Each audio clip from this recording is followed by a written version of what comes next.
সকাল সকাল মায়ের ঝাঁঝালো কণ্ঠে কিছু বকা শুনে ঘুম ভাঙল আরোহীর। এটা নতুন কি? এটা যেন একটা নিত্য নতুন ব্যাপার। আরোহী তার মায়ের বকাবকি শুনে তার শরীরের উপর থাকা কাঁথাটা আর একটু মুখের উপর টেনে দিয়ে শুয়ে পড়ল। অন্যদিকে তার মা তো বকেই যাচ্ছে। সে দেখি তার কোনো হুঁশই নেই, সে আবার ঘুম দিতে ব্যস্ত। এর দেখে আরোহীর মা বাথরুম থেকে এক মগ পানি এনে সোজাসুজি আরোহীর গায়ে একেবারে ঢেলে দেয়। হঠাৎ তার উপর পানি পড়াতেই সে এক প্রকার বিছানা থেকে লাফিয়ে উঠে বলতে থাকে, ও আম্মু গো, বন্যা এসেছে, তাড়াতাড়ি কাঁথা বালিশ নিয়ে ভাগো। আরোহী কিছুক্ষণ চিৎকার চেঁচামেচি করার পর শান্ত হলো। সে শান্ত হয়ে দেখতে পেল তার ছোট ভাই দাঁত বের করে খিলখিল করে হাসছে। সে কী হয়েছে ব্যাপারটা ঠিকমতো বুঝতে না পেরে নিজেই তার মাথা ঘুরিয়ে যেই সামনে দেখলো, তার যেন মাথায় বাজ পড়ল। কারণ তার মা চোখ দুটো বড় বড় করে রাগি ফেস নিয়ে দাঁড়িয়ে আছে। সে এমনভাবে তাকিয়ে আছে, মনে হচ্ছে যে আরোহীকে তার চোখ দিয়ে গিলে ফেলবে। আরোহী তার মেয়ের এমন রাগি ফেস দেখে একটা শুকনো ঢোক গেলে ক্যাপলা আমাকে হাসি দিয়ে বলল, আরে আম্মু, তুমি এখানে কখন আসলে? আমাকে ডাকলেই তো আমি তোমার কাছে চলে আসি। আরোহীর এমন কথা শুনে আরোহীর মা যেন আরও রেগে গেল। সে রেগে গিয়ে তার মেয়ের কান ধরে বলতে লাগলো, ফাজিল কোথাকার, তুই আমার একটা ডাকে উঠিস তাই না? তোকে সেই কখন থেকে দেখে যাচ্ছি, ওঠার নামই নিস না। তাই তোর গায়ে পানি দিয়েছি, আর তুই বললি কি না বন্যা এসেছে ভাগো। তোকে তো আজ আরোহীর কান টানতে টানতে কথাটি বলল, আও আম্মু, ছাড়ো, লাগছে তো। লাগুক, লাগার জন্যই তো এত জোরে ধরেছি। কটা বাজে সেদিকে খেয়াল আছে? আজ না তোর পুলিশের চাকরির প্রথম দিন। প্রথম দিনে যদি লেট করিস তাহলে সামনে কি হবে আল্লাহই ভালো জানে। তাড়াতাড়ি ফ্রেশ হয়ে আয়, নাস্তা দিচ্ছি। কথাগুলো বলেই আরোহীর মা সেখান থেকে চলে যায়। আর আরোহী ঘড়ির দিকে তাকিয়ে বলতে থাকে, ও শিট, আজকেও লেট হতে হলো। এত ঘুম যে কোত্থেকে আসে, ইয়া মাবুদ, আমাকে রক্ষা করো এই ঘুমের হাত থেকে। কথাগুলো বলেই আরোহী এক দৌড়ে ওয়াশরুমে ঢুকে পড়ে। চলুন এই ফাঁকেই আমরা পরিচিত হয়ে নেই। এতক্ষণ যেই ঘুম পরির কথা শুনছিলেন তিনি হলেন আমাদের গল্পের নায়িকা আরোহী, মিস আরোহী জান্নাত মিম। সবাই তাকে আরোহী নামে ডাকে। তিনি তার বাবা মা এবং এক ভাই নিয়ে খুব শান্তিতে বসবাস করেন। তিনি এবার পড়াশোনা শেষ করে পুলিশের জব নিয়েছেন এসআইয়ের পদে। আজই তার জয়েন করার প্রথম দিন, আর তিনি আজকেই এতটা লেট করে ফেললেন। চলুন এবার সামনেই করা যাক, দেখা যাক আপনাদের জন্য কী অপেক্ষা করছে। আরোহী ওয়াশরুম থেকে বেরিয়ে চটজলদি রেডি হয়ে সকালে নাস্তা করেই রওনা হয় পুলিশ স্টেশনে। কিছু সময়ের মধ্যে আরোহী তার গন্তব্যে পৌঁছে গেল। আরোহী ভেতরে ঢুকেই বাকি অফিসারগুলো তাকে দাঁড়িয়ে সম্মান জানায়। আরোহী সকলের সাথে কুশল বিনিময় করে তার হাজিরা খাতায় সই করে তার কেবিনে গিয়ে বসল। তখনই তার সামনে একজন অফিসার এসে বলল, গুড মর্নিং ম্যাম, আমি এই থানার একজন কনস্টেবল। আমার নাম জাহিদ হাসান। আপনি আমাকে জাহিদ বলে ডাকতে পারেন। আর বড় স্যার অর্থাৎ এসপি স্যার আমাকে আপনার সাথে সাথে থাকার জন্য বলেছেন। এক কথায় বলতে পারেন আমি আপনার পিএসের মতোই। ওকে ওকে, বুঝলাম। তো মিস্টার জাহিদ, এখানকার আসামির অবস্থা কেমন? আর আইনি ব্যবস্থাই বা কেমন? মানে আমি বলতে চাচ্ছি যে এখানে সবকিছু ঠিকঠাক আছে, নাকি আবার কোনো জায়গায় গরমিল রয়েছে? না ম্যাম, তেমন কোনো অসুবিধা আজ পর্যন্ত এখানে হয়নি। আমি যবে থেকে এখানে আছি তখন থেকেই আমি দেখে আসছি এখানের আইন ব্যবস্থা খুব কড়া এবং আসামিদেরও খুব কঠোরভাবেই রাখা হয়। মানে এক কথায় যাকে বলে সব কিছু ঠিকঠাক। যাক, তাহলে ঠিক আছে। আমি তো ভেবেছিলাম যে অন্য থানার মতো আমাদের থানারও একই অবস্থা হবে, অর্থাৎ উপর মহলের চাপের কারণে বড় বড় আসামিদেরকে ছেড়ে দেওয়া হবে। যাকগে সেসব কথা, এখন আমাদের কথায় আসি, কি বলো? ওকে ম্যাম, আপনি যা বলবেন। তারা কিছুক্ষণ এভাবে কথা বলার পর আরোহী সিদ্ধান্ত নিল সে তার এলাকাটা একটু ভালো করে ঘুরে দেখবে। তাই সে জাহিদ অর্থাৎ তার কনস্টেবলকে বলল, তো মিস্টার জাহিদ, চলুন আমাদের এলাকাটা একটু টহল দিয়ে আসা যাক। ওকে ম্যাম, তাহলে আমি এখনই গাড়ি বের করছি। হুম, তুমি গাড়ি বের করো, আমি আসছি। তারপর আরোহী এবং তার কনস্টেবল দুজনে মিলে তার এলাকা টহল দেওয়ার জন্য বের হয়। তারা পুরো এলাকাটা ঘুরে দেখতে পেল এলাকা খুবই শান্তিশিষ্ট। এখানে অপরাধ খুবই কম হয়ে থাকে। তাই আরোহী একটা স্বস্তির নিঃশ্বাস ফেলে বলল, যাক বাবা, তাহলে আমার মনের মতো একটা এলাকা পেয়েছি যেখানে অপরাধ খুবই কম হয়। না হলে তো অপরাধীদের ধরতে ধরতে জীবনটা তেজপাতা হয়ে যেত, একটু বিশ্রামের সময় পেতাম না। আরোহীর কথা শুনে কনস্টেবল জাহিদ হাসতে হাসতে বলল, ম্যাম, আপনি একদম ঠিক কথাই বলেছেন।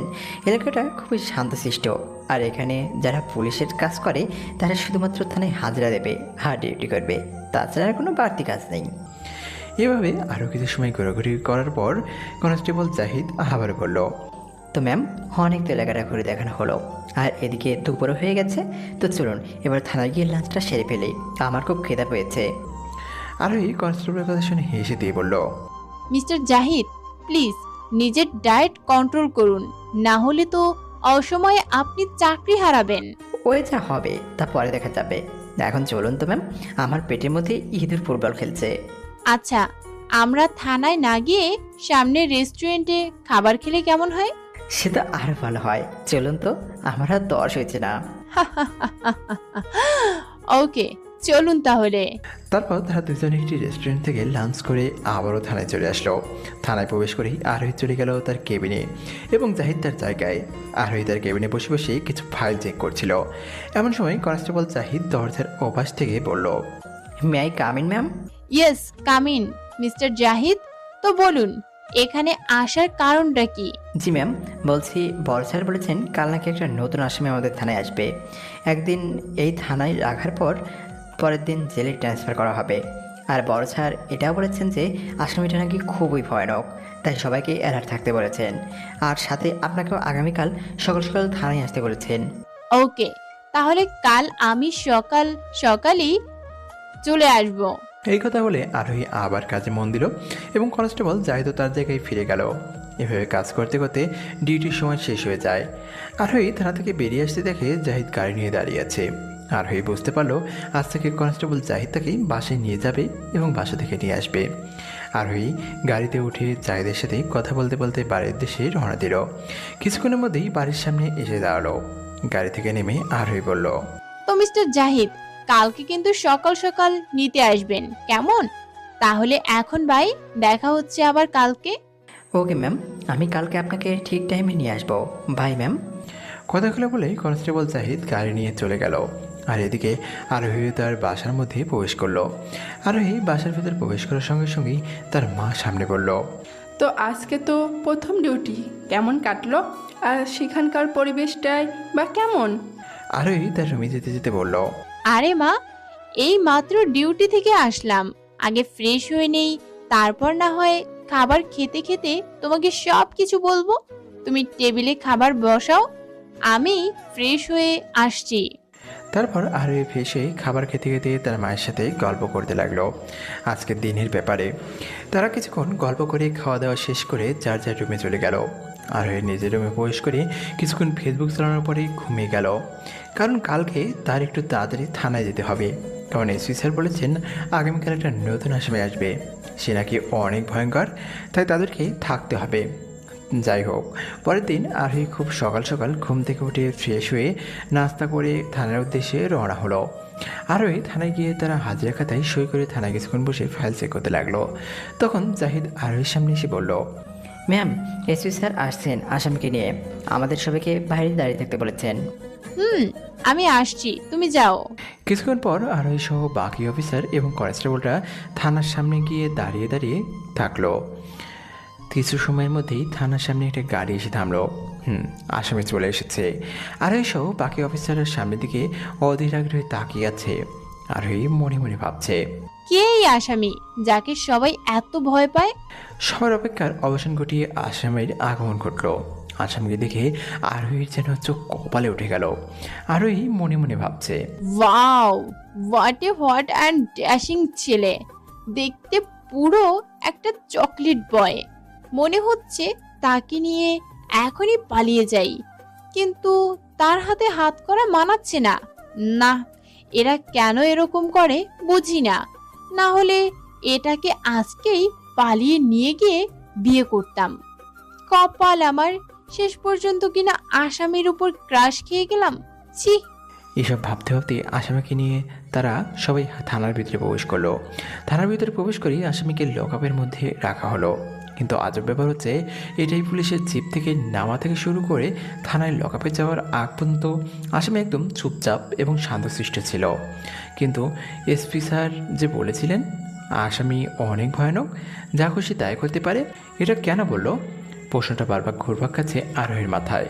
আরোহী এসব ভাবতে ভাবতে তার নজর গেল লকআপের মধ্যে বসে থাকা আসামির উপর। আরোহী সেদিকে তাকিয়ে দেখতে পেল সে আসামি, মানে যে লোকটা থানার মেঝেতে একটি পা ভাঁজ করে এবং একটি পা উঁচু করে মাথা নিচু করে বসে আছে। এটা দেখে আরোহী মনে মনে বলতে লাগলো, আচ্ছা, এ কি সত্যি সত্যি আসামি নাকি কেউ ফাঁসিয়েছে? আমার কেন যেন মনে হচ্ছে একে ফাঁসানো হয়েছে, কারণ তার ফেসটা একদম ইনোসেন্ট। আমার মনে হচ্ছে ইনি একটা ইনোসেন্ট ডেভিল, অর্থাৎ ইনোসেন্ট চেহারার পিছনে একটা বড় খুনি। আমার মাথায় কিছুই ঢুকছে না। যাই হোক, এইসব নিয়ে পরে চিন্তা করা যাবে। আপাতত ডিউটির দিকে মনোযোগ দেই। অন্যদিকে আসামির মধ্যে বসে আছে আর ভাবছে, আচ্ছা সব কিছু তো শেষ হয়ে গেল, সব প্রমাণ এবং সাক্ষী আমার বিরুদ্ধে। আমি তো জানি আদালত থেকে রায় হওয়ার পর আসামিকে জেলে পাঠানো হয়, তাহলে জজ সাহেব আমাকে কেন একদিন থানায় রাখার জন্য বলল? কেন বুঝলাম না কিছুই। কথাটা আমার একটা মাথার উপর দিয়ে চলে যাচ্ছে, মাথার মধ্যে ঢুকছেই না। এসব কথা ভাবতে ভাবতেই আজকের দিনটা পার হয়ে গেল। আর ওই ডেটে শেষ করে বাসে গিয়ে ভাবতে থাকে, না, আমি কিছুতেই বিশ্বাস করতে পারছি না একজন পুলিশ হয়ে কিভাবে তার ক্রাশ একজন আসামি হতে পারে। আমার মাইন্ড এত নোংরা হয়ে গেল। যাই হোক, যেহেতু ক্রাশ হয়েই গিয়েছে, তাহলে একটু খোঁজ খবর নেওয়া উচিত তার ব্যাপারে। কতগুলো ভেবেই আরও একটা মুচকি হাসি দিয়ে সব চিন্তাধারা বাদ দিয়ে বিছানায় গাইলিয়ে দিতেই রাজ্যের সব চোখে ঘুম এসে ভিড় ঘুরে আর সে হারিয়ে যায় ঘুমের রাজ্যে। পরের দিন সকালবেলা আর ওই সঠিক সময়ে ঘুম থেকে উঠে নাস্তা করে চলে আসে থানায়। থানায় এসে হাজিরা খাতায় নিজেকে হাজির দেখিয়ে তার কেবিনে চলে আসে। আর ওই তার কেবিনে বসে বসে একটি ফাইল চেক করছিল। ঠিক এমন সময় একটা নজর গেল লোকটার দিকে। সে দেখতে পেল আসামি, অর্থাৎ সে লোকটি কাল যেভাবে দেখে গিয়েছিল এখনও সেইভাবেই বসে আছে। আর ওই মনে মনে চিন্তা করতে লাগলো, এমন আসামি আমি আজ প্রথম দেখলাম, যে নিজেকে নির্দোষ দাবি করছে না, বরং একদম চুপচাপ শান্তশিষ্টভাবে বসে আছে। কিন্তু কোনো অপরাধ তো এত সহজে শান্তশিষ্ট হয়ে যায় না। তারা নিজেকে বাঁচানোর সর্বোচ্চ চেষ্টা করে, কিন্তু এ এমনটা করছে না কেন? কাহিনী কি? মনে হচ্ছে কাহিনী খুবই গুরুতর। কিছু সময় এইসব কথা ভাবার পর সে মনে মনে ঠিক করলো যে সেই এই আসামির সাথে কথা বলবে। তাই ধীরে পায়ে থানার সামনে গিয়ে দাঁড়ালো এবং কিছুটা গম্ভীরভাবে জিজ্ঞাসা করলো, এই ছেলে, তোমার নাম কি? লোকের মধ্যে থাকা ছেলেটি মাথা নিচু করে উত্তর দিল, জি আমার নাম সাকি, মোহাম্মদ হাসানুদ্দিন সাকি। দেখে তো মনে হচ্ছে এখনো স্টুডেন্ট। তো তোমার অপরাধ কি, যার জন্য স্টুডেন্ট লাইফ থেকে আসামি হয়ে গেলে? পুলিশের কথা শুনে লকআপের মধ্যে থাকা ছেলেটি মাথা নিচু করেই খুব শান্ত গলায় উত্তর দিল, 3টি খুন এবং 1টি ধর্ষণ, আর আমার অপরাধের শাস্তি ফাঁসি। গতকালই আদালত থেকে রায় হয়েছে। আর হয়ে কিছুটা হতভম্ব হয়ে গেল ছেলেটির কথা শুনে। কতটা শান্তভাবে কথাগুলো বলল, যেন কিছুই হয়নি এবং সামনে কিছুই হবে না। আর অবাক হয়ে তাকে জিজ্ঞেস করলো, তোমরা এমনটা কেন করো বলো তো? তোমাদের সামনে একটা উজ্জ্বল ভবিষ্যৎ আছে। এসবের কথা চিন্তা না করে এত খারাপ কাজ কেন করো? জানো না এতে তোমাদের লাইফ একদম হেল হয়ে যাবে? সামান্য একটা অপরাধ তোমার লাইফকে পুড়িয়ে ছারখার করে দিতে পারে। আর সেখানে তুমি তো 3টে খুন আর একটা রেপ করেছো। তো এখন কি পেলে নিজের জীবনকে শেষ করে? এবার ছেলেটি আগের অবস্থা থেকেই পুলিশ ম্যামের কথার উত্তর দিল, ম্যাম একটা মানুষ সেই দিনে মারা যায় যেদিন তার সম্মান নষ্ট হয়ে যায়। আর আমি তো অনেক আগেই মরে গিয়েছিলাম, শুধু বেঁচেছিলাম বাবা মায়ের ভালোবাসা পাওয়ার জন্য। শেষমেশ যখন আমি আমার ভালোবাসা পেতে যাচ্ছিলাম, তখন ছেলেটির গলাতে হরি আসার কারণে আর কিছু বলতে পারলো না, সেখানে চুপ হয়ে গেল। আর সম্পূর্ণ কথা না শুনে তে পেরে সে আবার কিছু ভুলে যাবে। ঠিক তখনই কিছু পুলিশ এসে আরোহীকে বলল, মিস আরোহী, আমরা এখন আসামিকে জেলে ট্রান্সফার করতে এসেছি। আপনি এই পেপারে একটি সাইন করে দিন। এখানে লেখা আছে আসামি আপনার থানায় একদিন ছিল এবং আপনি সম্পূর্ণভাবে আপনার দায়িত্ব পালন করেছেন। আরোহী হু বলে সাইন করে দিল। আরোহী যখনই আরও কিছু জিজ্ঞেস করতে যাবে তখনই অফিসার আসামিকে লকআপ থেকে বের করে আর সময় নষ্ট না করে তাকে নিয়ে জেলের উদ্দেশ্যে রওনা হলো। আরোহী ব্যাপারটা ঠিকমতো বুঝতে না পেরে কিছুক্ষণ হা করে তাকিয়ে বোঝার চেষ্টা করলো। অন্তবার কিছু বুঝতে না পেরে তার চেয়ারে বসে পড়ল এবং মাথায় হাত দিয়ে চিন্তা করতে লাগলো ছেলেটির কথাগুলো। ও কোনো কেন এমন করলো, কথাগুলো কেন বললো, সে আর কী হয়েছে তার সাথে? এই প্রশ্নগুলো বারবার আরোহীর মাথায় ঘুরপাক খাচ্ছে, কিন্তু কোনো মতেই সে উত্তর খুঁজে পাচ্ছে না। শেষমেশ সে সিদ্ধান্ত নিল এই ছেলেটির সাথে সে দেখা করবে এবং তার সাথে কথা বলে সব কিছু জানবে। এসব ভাবার পর সে নিজের কাছে মন দিল। এভাবেই কাজ আজকের দিনটা কেটে গেল। ডিউটি শেষে বাসায় গিয়ে ফ্রেশ হয়ে পরিবারের সাথে কিছু সময় কাটিয়ে সোজা তার রুমে এসে বিছানায় গায়ে দিতে হারিয়ে গেল ঘুমের রাত্রে। এভাবেই দেখতে দেখতে বেশ কিছুদিন কেটে যায়। বেশ কিছুদিন কেটে যাওয়ার পরে মনে পড়ল তার তো ওই ছেলেটির সাথে কথা বলার কথা ছিল, সে কথা বলতে পারেনি। আসলে বিগত কয়েকদিন যাবৎ প্রচুর কাজ থাকায় সে সময় পায়নি, তাই আজ একটু বাড়তি সময় পাওয়ার জন্য সে কথাটা মনে পড়ল। তাই সে সঙ্গে সঙ্গে তার কনস্টেবলকে গাড়ি বের করতে বলল।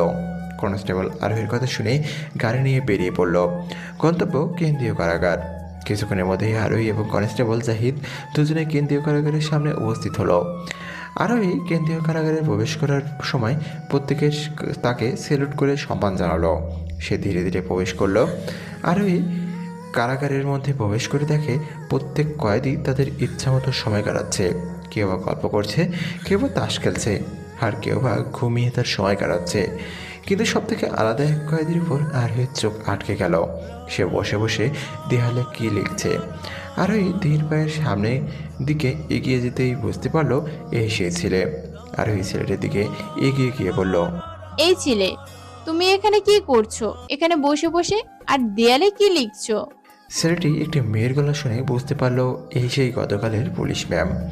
সে তার সাথে কথা বলেছিল। তাই ছেলেটি দেয়ালে লেখা বাদ দিয়ে মেঝেতে বসে মাথা নিচু করে বলল, জেলখানায় মানুষ কী করে সেটা আশা করি আপনাকে বলতে হবে না, কারণ জেলখানায় আসে দুই ধরনের মানুষ, এক আপনাদের মতো অফিসার আর দুই আমাদের মতো আসামি। আর দেওয়ালে কী লিখছিলাম? বেশ কিছু না, বাবা মা আর বোন, এই তিনটে শব্দ লিখে রাখছিলাম যাতে করে অবসর সময় তাদের সাথে কিছু কথা বলতে পারি। কথা তো ভালোই বলতে পারো, তাহলে খুন আর ধর্ষণের মতো এমন জঘন্য অপরাধ কেন করতে গেলে? আরোহীর কথা শুনে ছেলেটি মুচকি হাসি দিয়ে বলল, মানুষ যখন বেশি অসহায় হয়ে যায় তখন কিছু লোক তার অসহায়ত্বের সুযোগ নেয়। মানে কি বলতে চাইছো তুমি? আমি ঠিক বুঝতে পারছি না। আর এত রহস্যময়ভাবে কথা বলছো কেন? যা বলার সরাসরি বলো। আরোহীর কথা শুনে ছেলেটি প্রথমবারের মতো তার দিকে তাকালো। ছেলেটির চোখের সাথে আরোহীর চোখ পড়তেই আরোহী যেন কোনো একটা মোহের মধ্যে তলিয়ে যেতে থাকলো। এই প্রথম আরোহী কোনো ছেলেকে এতক্ষণ যাবৎ দেখছে, কারণ সে ভার্সিটি ফাঁকাকালীন সবসময় তার পড়াশোনা এবং ক্যারিয়ার নিয়ে চিন্তা করছিল, যার জন্য কোনো ছেলের দিকে তেমন একটা নজর পড়েনি। অবশ্য তাকে অনেক ছেলে প্রপোজ করেছিল, কিন্তু সে একটাও অ্যাকসেপ্ট করেনি, কারণ সে সব পছন্দ করে না। কিন্তু আজ এই প্রথম সে কোনো একটা ছেলের দিকে এভাবে তাকিয়ে আছে, তা আবার আসামি, ভাবা যায়? আর ওই ছেলেটির দিকে এক দৃষ্টিতে তাকিয়ে আছে। তার ফর্সার চেহারায় বাদামি চোখজোড়া খুব সুন্দরভাবে ফুটে উঠেছে।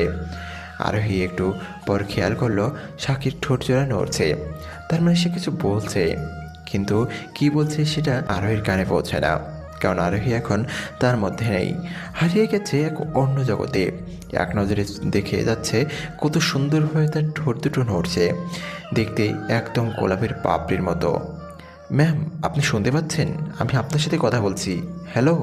সাকি একটু উচ্চস্বরে কথা বলার জন্য আরোহী খানিকটা চমকে উঠল এবং নিজেকে স্বাভাবিক করে সাকির দিকে তাকিয়ে বোঝার চেষ্টা করলো সে কি বলতে যাচ্ছে। আরোহী বুঝতে পারলো সাকি তার সাথে কথা বলছিল, কিন্তু সে তার কথা শুনতে পায়নি, তাই এমনটা করছে। সাকির করা প্রশ্নের উত্তরে আরোহী বলল, না, তেমন কিছুই না। তুমি বলো, কি যেন বলছিলে? ম্যাম, আপনি কিছু আমাকে জিজ্ঞেস করছিলেন, মাঝপথে থেমে গেলেন কেন? না, তেমন কিছু না। তো তুমি কোন ভার্সিটিতে পড়ো? জি ম্যাম, আমি এই ভার্সিটিতে পড়ি আর মাস্টার 3য় বর্ষে। তো তোমার দিন কেমন কাটছে? আর এর কথা শুনে সাকি একটা মুচকি হাসি দিয়ে বলল, এই তো ম্যাম, আর হয়তো 3 মাসের মতো আছি। আর যতদিন আছি এমনভাবেই থাকতে চাই, তারপর আমি হয়ে যাব অন্য জগতের বাসিন্দা। আর ওই শাকের কথাই কেমন যেন একটা চাপা কষ্টেও গন্ধ পাচ্ছে। তাই আরোহী তার কোনো কথা না বলেই সে শাকের সামনে থেকে চলে আসে। কিন্তু তার মাথায় শুধু একটি কথাই ঘুরপাক খাচ্ছে, সেটা হলো শাকি ছেলেটা একটু চাপা স্বভাবের। সে সবসময় তার কষ্টগুলো অন্যদের কাছে থেকে লুকিয়ে রাখে, তার সবসময় হাসি মুখে থাকার চেষ্টা করে। আরোহী বেশ বুঝতে পারছে শাকির মুখ থেকে কোনো কথাই বের হতে পারবে না। তাই আরোহী ঠিক করে সে শাকির ব্যাপারে এসপি স্যারের সাথে কথা বলে কিছু শুনবে। কথাগুলো ভাবতে ভাবতেই সে তার বাড়িতে চলে আসে। আরোহী এই মুহূর্তে বাসায় আছে, কিন্তু তার মনটা শাকির কাছে রয়ে গেছে, কারণ তার শেষ কথাটা বারবার আরোহীর কানে বাড়ি খাচ্ছে। শেষ পর্যন্ত ঠিক করলো সে কাল এসপি স্যারের সাথে শাকির কথা বলবে এবং তার ব্যাপারে ভালোভাবে জানবে। এখন শুধু আগামীকালের অপেক্ষা। এভাবে দেখতে দেখতে রাতটা কেটে গেল। পরের দিন আরোহী সকাল সকাল ঘুম থেকে উঠে ফ্রেশ হয়ে নাস্তা করে নিত্যদিনের ন্যায় তার থানায় চলে গেল। থানায় নিজেকে হাজিরা প্রদর্শন করে তার কেবিনে গিয়ে কাজ করতে লাগলো। কাজ করতে করতে হঠাৎ করে খেয়াল হলো আজ এসপি স্যারের সাথে কথা বলার দরকার ছিল। তাই দেরি না করে এসপি এর নম্বরে কল করে। কিছুক্ষণ রিং হওয়ার পর ওপাশ থেকে এসপি স্যার কল রিসিভ করেন। কল রিসিভ হতেই আরোহী বলে, আসসালামু আলাইকুম স্যার, ভালো আছেন? ওয়ালাইকুম আসসালাম। তুমি আরোহী, কোনো সমস্যা হয়েছে কি যাতে করে আমাকে কল করতে হলো? জি স্যার, সমস্যা একটা আছে, কিন্তু অতটা সিরিয়াস না। সমস্যা তো সমস্যাই, ছোট হোক বা বড়, সমাধান তো বের করতে হবে, তাই না? আসলে আপনার সাথে আমার কিছু কথা ছিল। আপনার কি সময় হবে? হ্যাঁ, আমার সময় আছে। আপনি বরং একটা কফি শপে আমার সাথে দেখা করুন। একসাথে কফি খাওয়া হবে আর সমস্যার সমাধান করা হবে। ওকে স্যার, তাহলে আমি আপনার সাথে কফি শপে দেখা করব। তো কখন আসবো স্যার? আজ বিকাল 4টার দিকে দেখা করতে পারবেন? জি স্যার, আমি পারবো। ওকে, তাহলে বিকালে দেখা হচ্ছে। ওকে স্যার, আসসালামু আলাইকুম। ওয়ালাইকুম আসসালাম। আরে এসপি স্যারের সাথে কথা বলে একটু হালকা অনুভব করলো, কারণ তার প্রশ্নের উত্তর হয়তো তিনি কিছুটা হলেও জানেন। কথাগুলো ভাবতে ভাবতে আরোহী আবারও নিজের কাছে মন দিল। কাজ শেষ করে কাঙ্ক্ষিত সময়ে কাঙ্ক্ষিত জায়গায় উপস্থিত হলো আরোহী। আরোহী এই মুহূর্তে বসে আছে কফি শপের একটি টেবিলে। তার সামনে বসে আছেন এসপি স্যার। আরোহী কীভাবে কথাগুলো শুরু করবে সেটা বুঝতে পারছে না, তাই কিছুক্ষণ নীরবতা পালন করার পর আরোহী বলল, স্যার, আসলে কথাটা এমন, কিভাবে শুরু করব বুঝতে পারছি না। আমি বুঝতে পারছি আপনি কোন কথা বলতে চাচ্ছেন। আপনি আসামি সাকির কথা বলতে চাচ্ছেন, তাই তো? এসপি স্যারের কথা শুনে আরোহী হা করে তার দিকে তাকিয়ে বলল, স্যার, আপনি কি করে জানলেন আমি আপনাকে কথা বলতে আসবো বা বলবো? আরোহীর কথা শুনে এসপি স্যার একটা মুচকি হাসি দিয়ে বলল, এসআই আরোহী জান্নাত মিম, আমি আপনার সাথে এই কথাটা মোটেও আশা করিনি। আপনি একজন পুলিশ অফিসার, আর একজন পুলিশ অফিসার নিশ্চয়ই জানে যে অপরাধী আদালতের রায় হওয়ার পর সে জেলখানায় অথবা ছাড়া পায়, কিন্তু একজন ফাঁসির আসামি কী করে আদালত থেকে জেলখানায় না গিয়ে থানায় আসে? এটা আপনার মাথায় একবারও আসে নেই? এটা কিন্তু একদমই ভালো কথা না। আসলে সরি স্যার, আমি ওইভাবে বিষয়টা ভাবিনি। কিন্তু কোনো আসামি কেন থানায় আসবে? আরোহীর এমন কথা শুনে এসপি স্যার আবারও কিছুটা রেগে গিয়ে বললেন, মিস আরোহী, আপনি এমন কথা বলতে পারেন না। আপনি আইনের রক্ষক হয়ে এ বিষয়ে কিছু জানেন না, এটা একদমই ঠিক নয়। আমি আসামি সাকিকে আপনার কাছে পাঠিয়েছিলাম, কারণ আসামি সাকি একদম নির্দোষ, কিন্তু তার বিরুদ্ধে কেউ ষড়যন্ত্র করে তাকে কঠোরভাবে ফাঁসিয়েছে। আমি তাকে আপনার কাছে পাঠিয়েছিলাম কারণ সে হয়তো আপনাকে কিছু হলেও বলবে, কারণ ছেলেটা একদম মন থেকে ভেঙে পড়েছে। তাই এই সময় আপনার মতো পুলিশ অফিসার তার পাশে দাঁড়ালে সে কিছুটা হলেও মনে সাহস পাবে। এসপি স্যারের কথা শেষ করার পর আরোহী বলল, স্যার, আমি আগেও কিছুটা হলেও বুঝতে পেরেছিলাম যে সে নির্দোষ বা নির্দোষ হতে পারে, কারণ আমি তার মুখে কোনো রকম অপরাধের ছাপ দেখতে পাইনি। সে সব সময় তার মাথা নিচু করে থাকতো। আর সব সময় বড় কথা, সে খুবই কম কথা বলে। আর আমি তার সাথে কথা বলে এটা বুঝতে পেরেছি যে সে খুব চাপা স্বভাবের। নিজের মনের দুঃখ কারোর সাথে শেয়ার করে না বা শেয়ার করতে পছন্দ করে না।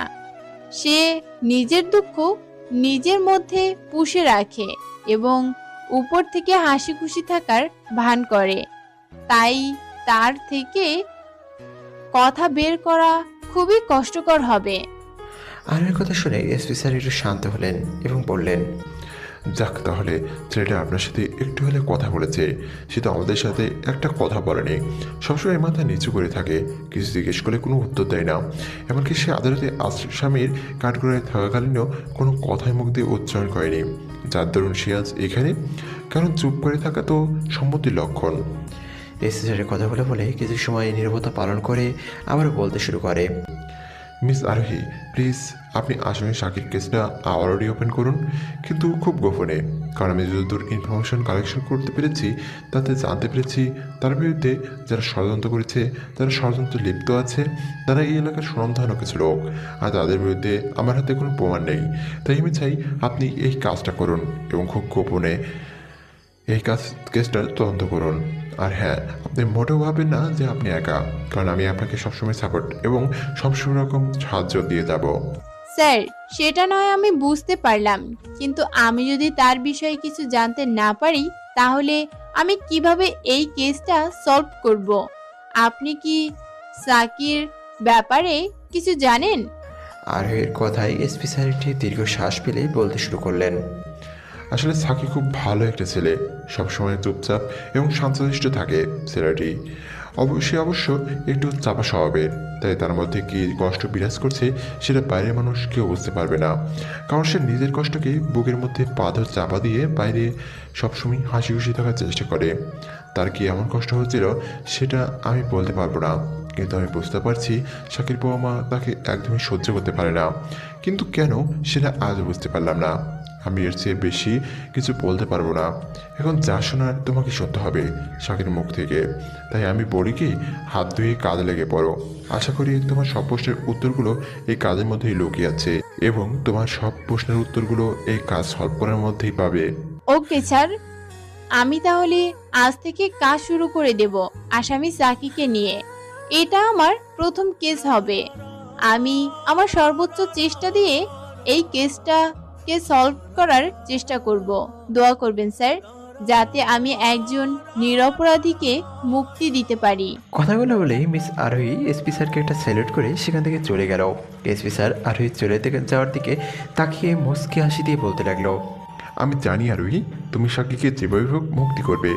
এর সাথে আমি আমার ছেলে এবং ছেলের বউকে একসাথে পেয়ে যাব। অন্যদিকে আরোহী কফি শপ থেকে সোজা থানায় গেল এবং তার কেবিনে বসে বসে একটি কথা চিন্তা করতে লাগলো, সে কিভাবে শাকের সাথে বন্ধুত্ব করবে। কারণ প্রথমত তার সাথে বন্ধুত্ব করতে হবে এবং সেটা করতে হবে খুবই চটজলদি, কারণ তার আর 3 মাস সময় আছে। এই 3 মাসের মধ্যে তাকে মানাতে হবে যেভাবেই হোক। কথা ভাবতে ভাবতে আরোহী একটা মুচকি হাসি দিয়ে মনে মনে বলতে লাগলো, যাক বাবা, তাহলে আমার ক্রাশ নির্দোষ। কথাটা শুনে কেমন যেন একটা শান্তি শান্তি লাগছে। যাই হোক, ওসব কথা এখন বাদ। এখন আমার ক্রাশের সাথে বন্ধুত্ব করতে হবে, কারণ বন্ধুত্ব করলেই তার সব কথা আমি ধীরে ধীরে জানতে পারবো এবং কেস নিয়ে এগোতে পারবো। সো আমার এখন প্রথম কাজ হলো আমার ক্রাশের সাথে বন্ধুত্ব করা। Just imagine. কথাগুলো বলেই আরোহী একটা মুচকি হাসি দিয়ে শাকের কেস ফাইল বের করে দেখতে লাগলো। আরোহী শাকের কেস ফাইল দেখতে দেখতে অনেকটা সময় পার করে ফেললো। আরোহী শাকের ফাইল ঘেটে ঘুটিয়ে বেশি একটা পেল না কেসের ব্যাপারে, কারণ এটা শুধু তার বিরুদ্ধে প্রমাণ রয়েছে, তার পক্ষে একটা অক্ষর নেই। তাই আরোহী ঠিক করলো সে যেভাবে হোক শাকের সাথে বন্ধুত্ব করবে, কারণ তার মুখ থেকে এসব কথা বের করতে হবে, তা না হলে এসে শাকিকে বাঁচাতে পারবে না।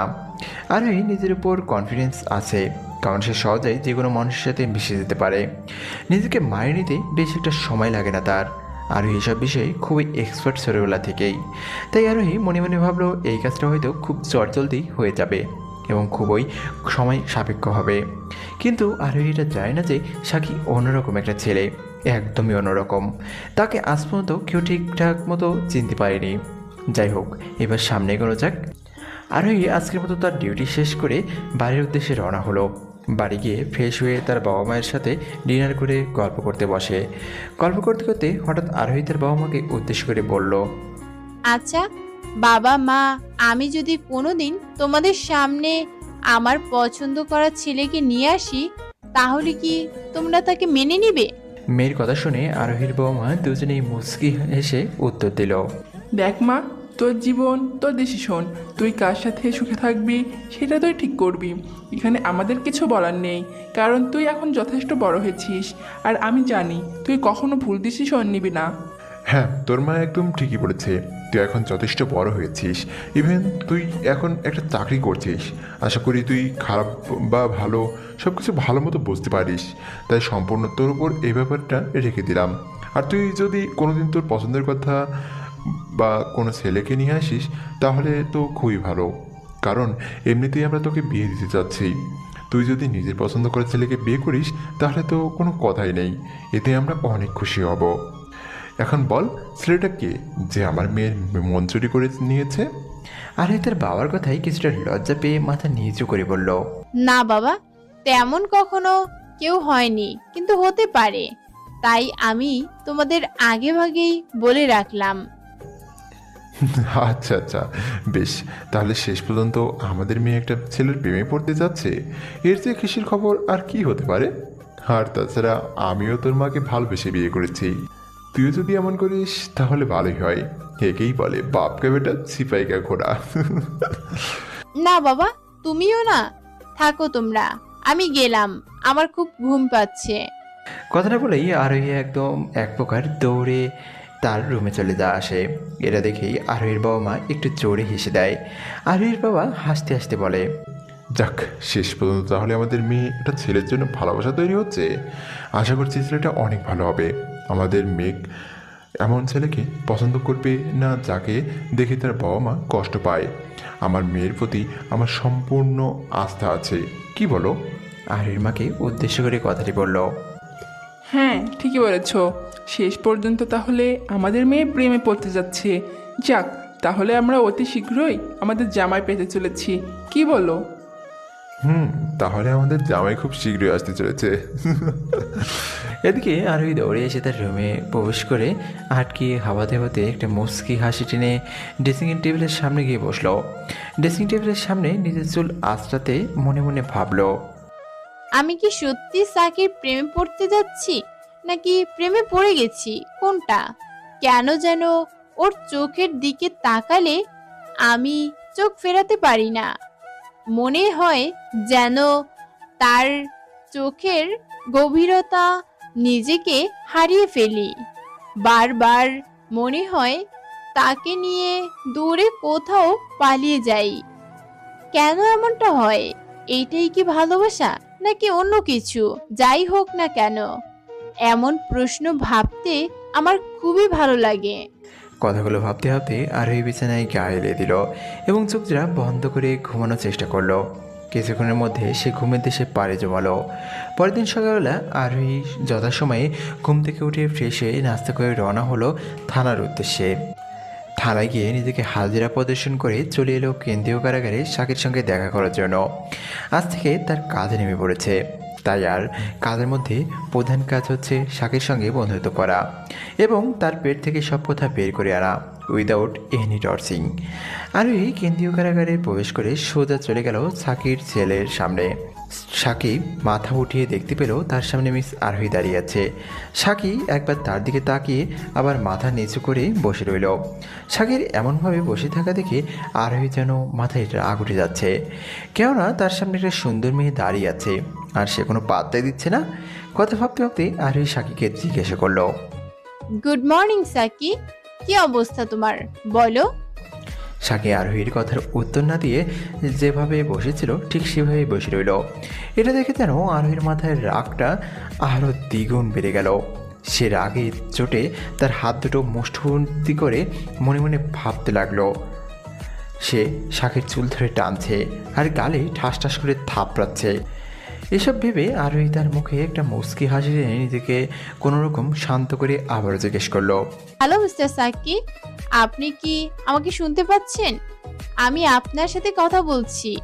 সাকি আগের অবস্থার মতোই বসে থেকে মাথা নিচু করে উত্তর দিল, ম্যাম প্লিজ আমাকে একটু একা থাকতে দিন, আমার ভালো লাগছে না। কিছুটা বিরক্তময় কণ্ঠে কথাটি বলল সাকি। আর বুঝতে পারলো এই মুহূর্তে সাকির মনের অবস্থা তেমন একটা ভালো না। তাই সে সাকির সাথে আর কোনো কথা না বলে সেখান থেকে বাড়ি চলে এলো এবং মনে মনে ভাবতে লাগলো, না, এমন চলতে থাকলে তো হবে না। এমন চলতে থাকলে তো আমি তাকে বাঁচাতে পারবো না। কিন্তু আমি যদি তার সাথে কোনো কথা না বলতে পারি, তাহলে আমি তার জীবন সম্পর্কে জানবো কি করে? কিছুই তো জানি না। এমনিতেই আমার হাতে সময় খুবই কম। কি করি? হ্যাঁ, পেয়েছি। তার ভার্সিটির কাউকে সাকির বিষয়ে জিজ্ঞেস করলে হয়তো সেখান থেকে কিছু জানতে পারা যাবে। কথাগুলো বলেই আরোহী রওনা হলো শাকির ভার্সিটির উদ্দেশ্যে। কিছুক্ষণের মধ্যেই শাকির ভার্সিটিতে পৌঁছে গেল। সেখানে গিয়ে দেখতে পেল ক্লাস শুরু হতে এখনও দেরি আছে। তাই আরোহী সোজা ভার্সিটির প্রিন্সিপালের রুমে প্রবেশ করে। আরোহী প্রিন্সিপালের রুমের সামনে এসে বলে, may I come in sir? Yes, come in.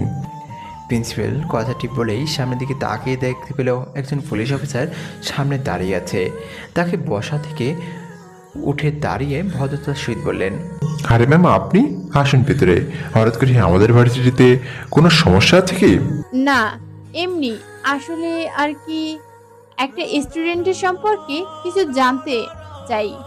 আপনি কি আমাকে এই ব্যাপারে সাহায্য করতে পারবেন? অবশ্যই ম্যাম, আপনি বলুন আপনাকে কিভাবে সাহায্য করতে পারি। আমি মাস্টার্স ৩য় বর্ষের পড়ুয়া ছাত্র মোহাম্মদ হাসান উদ্দিন সাকির ব্যাপারে কিছু জানতে চাই। তার সম্পর্কে একটু বলতেন? আরোহীর কথাই প্রিন্সিপাল একটা দীর্ঘশ্বাস ফেলে বলল, কি আর বলবো ম্যাম, ছেলেটা সত্যি অনেক ভদ্র ছিল, এমন কাজও করতে পারে না। আমি জোর দিয়ে বলতে পারি তার বিরুদ্ধে কেউ না কেউ ষড়যন্ত্র করেছে, কারণ তার মতো ভদ্র ছেলে আমাদের ভার্সিটিতে একটাও নেই। তাছাড়া সাকিব ছাত্র হিসেবে অনেক ভালো, আমাদের মাস্টার্স ২য় বর্ষের ফার্স্ট বয়। সেটা সবসময় চুপচাপ থাকে, বন্ধু বান্ধব নেই বলেই চলে, কারণ সে বন্ধু বান্ধব বানানো পছন্দ করতো না। সে সবসময় একা একাই থাকতো, আর তারা সবসময় হাতে একটা না একটা বই থাকতোই। শুধু আমি যে বলছি সাকি নির্দোষ তা নয়, আমাদের ভার্সিটিতে পড়ুয়া সকল ছাত্রছাত্রী তার পক্ষে কথা বলবে, কিন্তু সাক্ষী দিয়ে কিছুই হবে না, কারণ তার বিরুদ্ধে কড়া প্রমাণ পাওয়া গেছে, যা থেকে সে দোষী সাব্যস্ত হয়েছে। এখন কি আছে তার কপালে কে জানে। মুখটা মলিন করে কথাগুলো বলল প্রিন্সিপাল স্যার।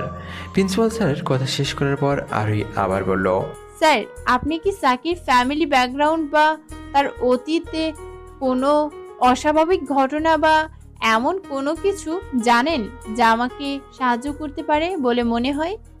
ম্যাম, আমি শাকির ব্যাপারে তেমন একটা ভালো বলতে পারবো না, কিন্তু হ্যাঁ, তার একটা ফ্রেন্ড আছে, সে কিছু হলেও শাকির ব্যাপারে জানতে পারে।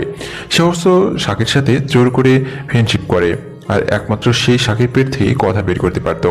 সাকির ফ্রেন্ড কি ছেলে নাকি মেয়ে? আরোহীর কথা শুনে প্রিন্সিপাল একটা মুচকি হাসি দিয়ে বলল, ম্যাম, আপনি আমাকে হাসালেন। সে ছেলে কোনোদিন মেয়ের সাথে কথা বলার তো দৌড় আর তাদের সামনে পর্যন্ত চায়নি, আর তার হবে কিনা মেয়ে ফ্রেন্ড, অসম্ভব। তার ছেলের ফ্রেন্ড ছিল, নাম রোহান, কাজী রহমতুল্লাহ রোহান। একমাত্র সেই সব কিছু শাকির সাথে থাকতো এবং সেই শাকির প্রত্যেকটা ব্যাপারে নাক গলাতো। ধরতে গেলে বলতে পারেন সে ছিল শাকির ভাইয়ের মতো, কারণ কোনো সময়ই তাকে একা ছাড়তো না। আশা করছি আপনি তার সাথে কথা বললে কিছু না কিছু জানতে পারবেন, আপনার যা জানার প্রয়োজন। ওকে স্যার, তাহলে আপনি তার সাথে পরিচয় করিয়ে দিন। কিন্তু হঠাৎ করে আপনি তার ব্যাপারে জানতে চাচ্ছেন কেন? আর তার তো মনে হয় ফাঁসির রায় হয়ে গেছে, তার জীবন তো শেষ হয়ে গেল, এখন আর তার বিষয়ে জেনে কি হবে? খানিকটা সন্দেহের চোখে কথাগুলো বলল প্রিন্সিপাল স্যার। প্রিন্সিপাল স্যারের কথায় আরোহী খানিকটা থতমত খেয়ে বলল, না স্যার, এমনি আর কি, তার কিছু ইনফরমেশন কালেকশন করছিলাম। আসলে আমি জানতে চাচ্ছিলাম যে এমন কি কারণ আছে যার কারণে সে এত ভালো ছাত্র জীবন থেকে একজন আসামি হয়ে গেল। আর তাছাড়া আপনি নিশ্চয়ই জানেন যে সাকির বিরুদ্ধে খুনের অভিযোগ আছে, প্রমাণ সহ। কিন্তু কি কারণে খুন হয়েছে সেটা কিন্তু উল্লেখ করা নেই। তাই আমি সেই কারণটা খোঁজার জন্যই আপনার কাছে এসেছিলাম। আপনি সাহায্য করতেন তাহলে খুবই উপকার হতো। নিজেকে যত সম্ভব স্বাভাবিক রেখে এই কথাগুলো বলল আরোহী। প্রিন্সিপাল আগ্রহের কথা শুনে কিছুক্ষণ তার দিকে তাকিয়ে থেকে বলল, ওকে, ঠিক আছে, তাহলে চলুন আমার সাথে। আমি আপনাকে রোহানের সাথে পরিচয় করিয়ে দিচ্ছি, হয়তো সে কিছু বলতে পারবে আপনার এই প্রশ্ন সম্পর্কে। ওকে স্যার, চলুন। আরোহী এবং প্রিন্সিপাল দুজন মাস্টার তৃতীয় বর্ষের শ্রেণীর দিকে যেতে থাকলো। কিছুক্ষণ পর তারা শ্রেণীকক্ষের সামনে এসে দাঁড়ালো। প্রিন্সিপাল রুম দেখিয়ে বলল, এটাই হচ্ছে মাস্টার তৃতীয় বর্ষের ক্লাসরুম। তারা দুজন শ্রেণীকক্ষের মধ্যে প্রবেশ করলো। ইতিমধ্যেই শুরু হয়ে গিয়েছিল ক্লাস। শ্রেণীকক্ষের সব স্টুডেন্টসরা প্রিন্সিপাল স্যার এবং তার সাথে পুলিশ অফিসারকে দেখে সবাই দাঁড়িয়ে গেল এবং কিছু কথা কানাকানি করতে লাগলো। এমন সময় প্রিন্সিপাল স্যার বলতে লাগলো, আজকে রোহান এসেছে? Kazi Rahmatullah Rohan, are you present today? পেছন থেকে শুনে একদম পেছন থেকে একটি ছেলে হাত উঠিয়ে বলল, প্রেজেন্ট স্যার। তুমি কি একটু আমাদের সাথে আসবে? তোমার সাথে কিছু কথা আছে। ওকে স্যার, চলুন। তারপর সেই ছেলেটি অর্থাৎ রোহান, আরোহী এবং প্রিন্সিপাল তারা তিনজনেই ক্লাস থেকে বেরিয়ে ভার্সিটির ক্যান্টিনে এসে দাঁড়ালো। ম্যাম, এই হলো রোহান, শাকির বেস্ট ফ্রেন্ড। আর রোহান, ইনি হলেন এখানকার এসআই মিস আরোহী। উনি তোমাকে কিছু প্রশ্ন করবেন তোমার বন্ধু শাকির ব্যাপারে। আশা করছি তুমি তার সকল প্রশ্নের উত্তর সঠিকভাবে দেবে। প্রিন্সিপালের কথা শেষ হওয়ার পর আরোহী প্রিন্সিপাল স্যারকে বলল, আপনাকে ধন্যবাদ আমাকে এত সাহায্য করার জন্য। আপনি এখন আপনার জায়গায় যেতে পারেন। এমনিতেই আপনার ওপর অনেক চাপ থাকে, তাই আমি চাই না আপনার কোনো কাজে সমস্যা হোক। I hope you understand. আরোহীর কথা শুনে প্রিন্সিপাল স্যার বুঝতে পারলেন তাকে এখানে তিনি আশা করছেন না। ব্যাপারটা বুঝতে পেরে প্রিন্সিপাল মুচকি হাসি দিয়ে সেখান থেকে চলে এলো।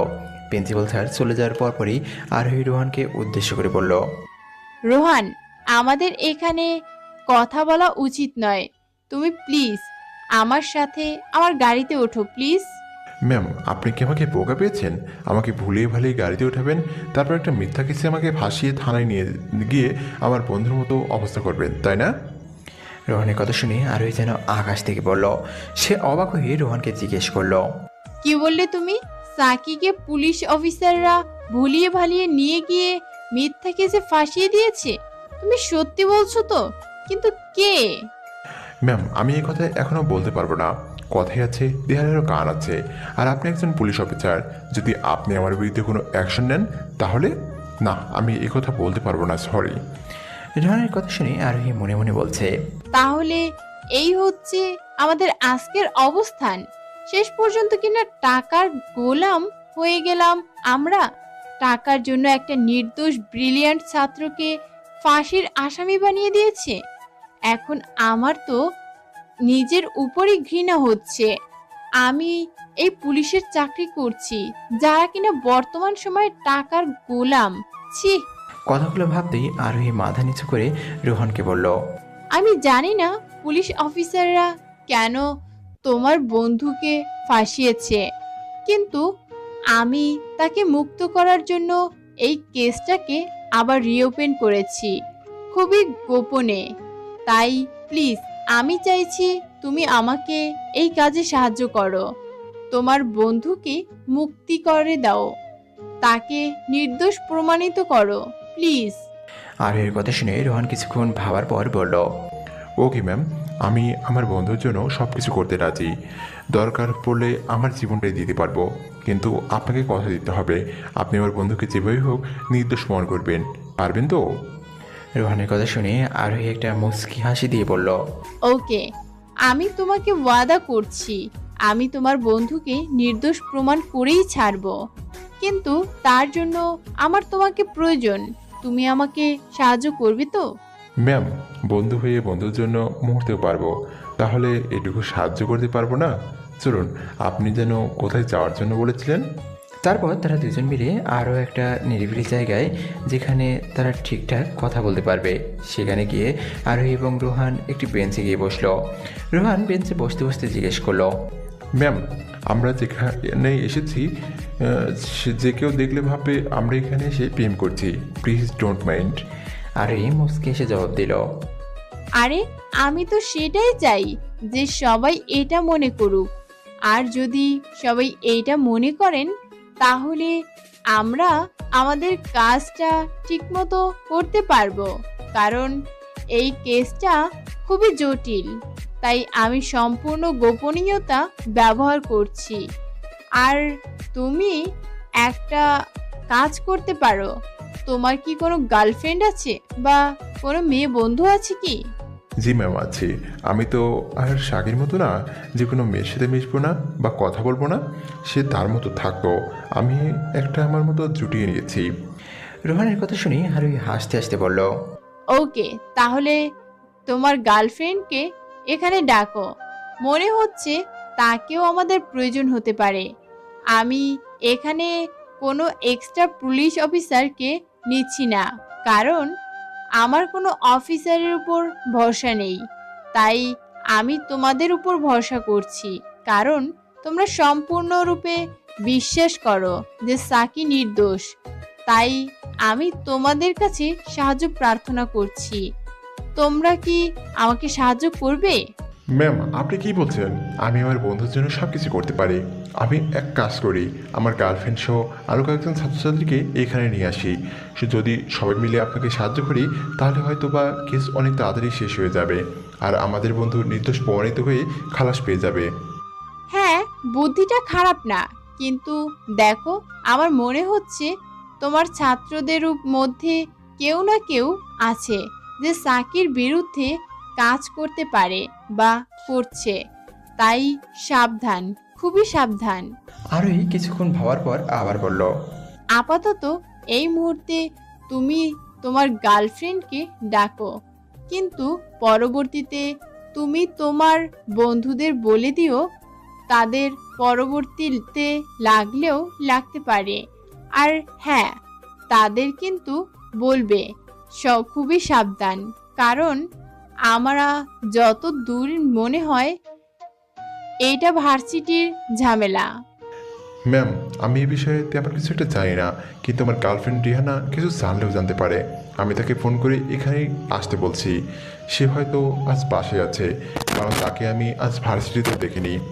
তারপর রোহান রিহানাকে কল করে তাদের লোকেশন অনুযায়ী আসতে বলল। রোহান কল কাট করার পর আরোহী বলে উঠল। আচ্ছা রোহন, তোমার বন্ধু সাকির ব্যাপারে কিছু বলো। সে তো কোনো কথাই বলছে না, সব সময় শুধু মাথা নিচু করে বসে থাকে। তার জন্য আমি কোনো কুলই পাচ্ছি না। সেদিন কি হয়েছিল তার সাথে? একটা মুচকি হাসি দিয়ে বলল। ম্যাম ওর পেট থেকে কথা বের করা মানে বিনাটা নাই আকাশে ওড়ার মতো, বুঝলেন? আচ্ছা, সাকি কি ছোটবেলা থেকেই এমন ছিল, নাকি ওর কোনো অতীত আছে যার জন্য এত চুপচাপ থাকে সব সময়? রোহান একটা দীর্ঘ শ্বাস ফেলে বলতে শুরু করলো।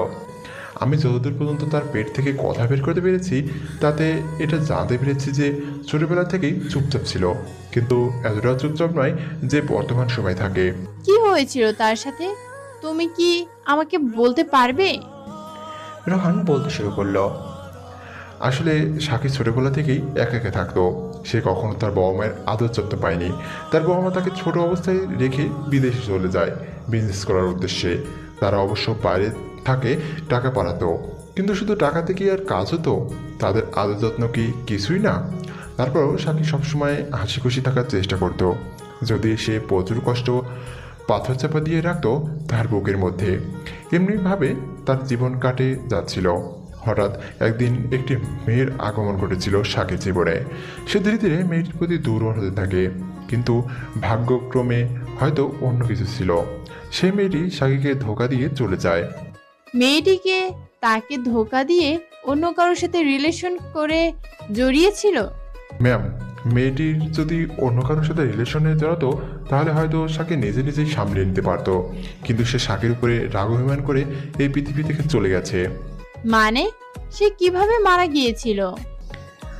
রোহান যেই আরও কিছু বলতে যাবে ঠিক সেই সময় রিহানা পেছন থেকে বলে উঠল। তার অ্যাক্সিডেন্ট হয়েছিল।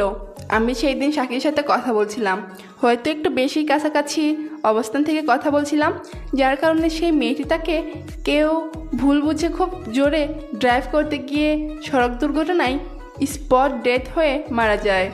তারপর থেকে সাকি একদম চুপচাপ হয়ে যায়, একদম চুপচাপ। সেদিনের পর থেকে আমি নিজেকে এখনও ক্ষমা করতে পারিনি, কারণ সেই অ্যাক্সিডেন্টটা আমার জন্যই হয়েছে। যদি আমি সেই দিন সাকির সাথে ওইভাবে কথা না বলতাম, তাহলে হয়তো সেই মেয়েটা আজও বেঁচে থাকতো। রিহানা কথা শেষ করতে করতেই কান্না শুরু করে দেয়। রোহান বসা থেকে উঠে গিয়ে রিহানাকে জড়িয়ে ধরে তাকে সান্ত্বনা দিতে থাকে। আরোহীর বুঝতে অসুবিধা হয় না যে এই মেয়েটাই রোহানের গার্লফ্রেন্ড রিহানা। আরোহী উঠে তার কাছে এসে বলে, আই এম সরি রিহানা, আমি তোমাকে খেয়াল করিনি, না হলে এ কথা জিজ্ঞেস করতাম না। আসলে প্লিজ আমাকে ক্ষমা করে দাও। রিহানা নিজেকে স্বাভাবিক করে আরোহীকে বলল, না ম্যাম, আমি কিছু মনে করিনি। আসলে পুরনো কথা মনে করেই চোখে পানি এসে গিয়েছে। তাছাড়া আপনি রুহানের সাথে কি করছেন? আরোহী যে কিছু বলতে যাবে ঠিক সে সময় বলে উঠল, রিহানা, ইনি হলেন এখানকার নতুন এসআই মিস আরোহী। তিনি আমাদের বন্ধু শাকির কেসটাকে আবারও রিওপেন করেছেন, তাকে নির্দোষ প্রমাণিত করার জন্য। কথাটি শোনার সাথে সাথে রিহানার মুখটা যেন কালো হয়ে গেল, কিন্তু কাউকে সেটা বুঝতে না দিয়ে আবার স্বাভাবিক হয়ে গেল। কিন্তু এই জিনিসটা আরোহীর চোখ এড়ায়নি। পুলিশ অফিসার বলে কথা, কীভাবে সে এড়িয়ে যায়? আরোহী রীতিমতো এখন রিহানাকে সন্দেহ করতে শুরু করলো। কেননা কোনো বন্ধু নির্দোষ হয়ে ছাড়া পাওয়ার কথা শুনে খুশি হবে, কিন্তু এখানে রিহানা ব্যাপারটা উল্টো। তার মুখে খুশির জায়গায় কালো মেঘের ছায়া দেখা যাচ্ছে। আরোহী কিছু জিজ্ঞেস করতে গিয়েও করতে পারল না, কারণ সে চায় না এখন এসব কথা বলতে, এতে অপরাধী সতর্ক হয়ে যেতে পারে। আর এই কথাগুলো এড়িয়ে যাওয়ার জন্য রোহানকে উদ্দেশ্য করে বলল, তো রোহান, আমি এখন আসি, তুমি বরং রিহানার সাথে কিছু সময় কাটাও, পরে আমার কোনো একদিন কথা হবে। বাই। কথাগুলো বলেই আরোহী তাদের কোনো কথা বলার সুযোগ না দিয়ে চলে আসে। যাওয়ার আগে আরোহী একটা ছোট্ট করে মেসেজ দিয়ে আসে রোহানের ফোনে। মেসেজটা এমন ছিল, বাসে গিয়ে আমাকে কল করো, গুরুত্বপূর্ণ কথা আছে। রোহান বুঝতে পারে যে মিস আরোহী তার সাথে কোনো সিরিয়াস কথা বলতে চায়, তার সাথে একা একা কথা বলার জন্য এই মেসেজটা করেছে। রোহানও আরোহীর করা মেসেজের কথা মতো কাজ করলো। কিছুক্ষণ সময় রিহানার সাথে কাটিয়ে বাসায় গিয়ে সোজা আরোহীকে কল করলো। রোহানের কল আসতেই আরোহী রিসিভ করলো। মনে হচ্ছিল যেন তিনি রোহানের কলের জন্য অপেক্ষা করে বসেছিলেন। আরোহী রোহানের কল রিসিভ করেই বলল, হ্যালো রোহান, তোমার পাশে কি কোনো লোকজন আছে, নাকি তুমি একেবারে একা? না ম্যাম, আমি এখন আমার রুমে একদম একা আছি। কিন্তু কি এমন কথা যার জন্য আপনি আমাকে একা একা কথা বলতে বললেন? আচ্ছা রোহান, এরপর কি সাকি তোমার উপর আর কোনো কথা বলেনি? না ম্যাম, আগে যাওয়া একটু কথা বলতে আমার সাথে, কিন্তু ওই দিনের পর একদম চুপচাপ হয়ে গেছিল। তারপর থেকে আর একটা কথাও বলেনি, সবসময় মাথা নাড়িয়ে উত্তর দিত, বেশি কথা বলতো না। আচ্ছা, ওই মেয়েটার নাম কি ছিল? ওই মেয়েটার নাম ছিল ঝুমুর। সাক্ষী তাকে ঝুমুর বলে ডাকতো। অনেক মায়াবী ছিল সেই মেয়েটি, যে কেউ তার প্রেমে পড়তে বাধ্য হবে প্রথম দেখাতেই। আচ্ছা, যদি কোনো মেয়ে ওই মেয়েটিকে, মানে ঝুমুর মেয়েটির মতো সেজে সাকির সামনে যায়, তাহলে কি তার ভেতর কোনো পরিবর্তন হবে বা হতে পারে বলে তোমার মনে হয়? ম্যাম, আমি বুঝতে পেরেছি আপনি কি বলতে চাচ্ছেন। আমি জানি আপনি সাকির মুখ থেকে কথা বের করার জন্য তাকে ইমোশনালি করবেন, কিন্তু আমি সেটা চাই না। কেননা একবার সে আঘাত পেয়েছে, সেই একই আঘাত সে আবার পাক, আমি বন্ধু হিসাবে কোনোদিন ওটা চাইব না। প্লিজ ম্যাম, এমনটা করবেন না, ইমোশন নিয়ে খেলা করবেন না প্লিজ। রোহান, আমি আসলে একটা কথা বলতে চেয়েছিলাম তোমাকে। আমি সাকিকে কোনোভাবেই ইমোশনালি হার্ট করতে চাই না। আসলে আমি তাকে পছন্দ করি, বলতে পারো তাকে ভালোবাসি। তাকে আমি প্রথম দেখাতেই ভালোবেসে ফেলেছি। তাই বলছিলাম, যদি আমি তার সামনে ঝুমুর সেজে যাই, তাহলে কি সে আমার সাথে কথা বলবে? আশা করছি আমি এক কাজে দুই কাজ করতে পারবো।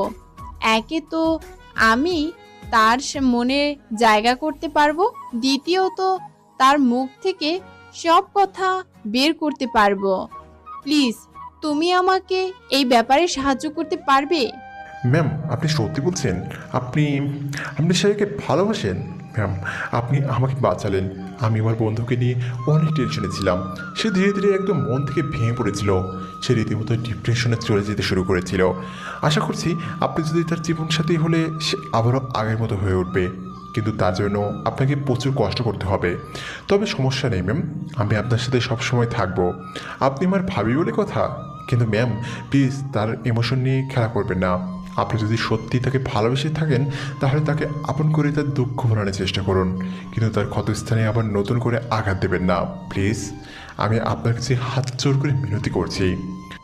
আরে না, তুমি এই ব্যাপারে একদম নিশ্চিন্ত থাকতে পারো। আমি তাকে আর কোনো দিন কষ্ট পেতে দিব না।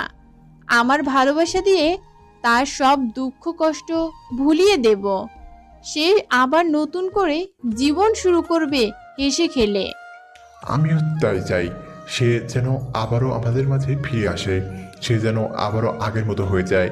আমার বন্ধু যদি আগের মতো হয়ে যায় না, তাহলে আমার থেকে খুশি আর কেউ হবে না।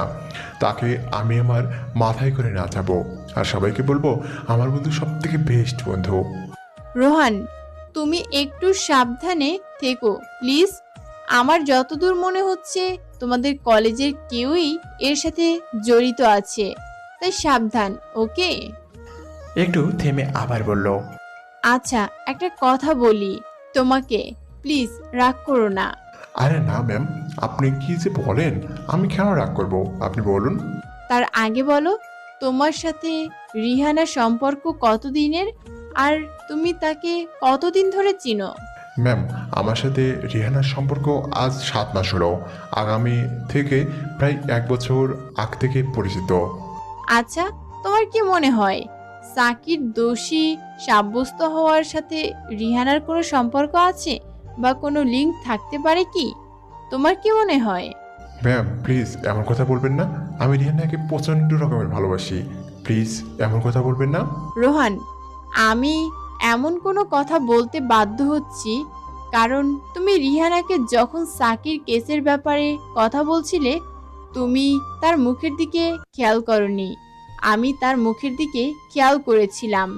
তার হাস্যোজ্জ্বল চেহারাটা একদম কালো মেঘে ছেয়ে গিয়েছিল। যখন তুমি বলছিলে সাকির কেসটা আমি হ্যান্ডেল করছি আর সেটা খুব গোপনে, আমার সন্দেহ হচ্ছে রিহানের হয়তো সাকির সাথে কোনো না কোনোভাবে শত্রুতা থাকলেও থাকতে পারে।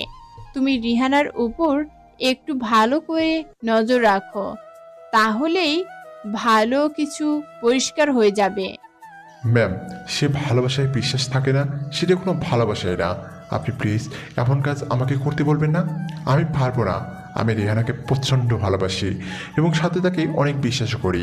সে এমন কোনো কাজ করবে না যাতে করে আমি বা আমার ফ্রেন্ড শাকির কোনো ক্ষতি হয়, কারণ রেহানাও শাকিরকে তার ফ্রেন্ডের মতোই মানে।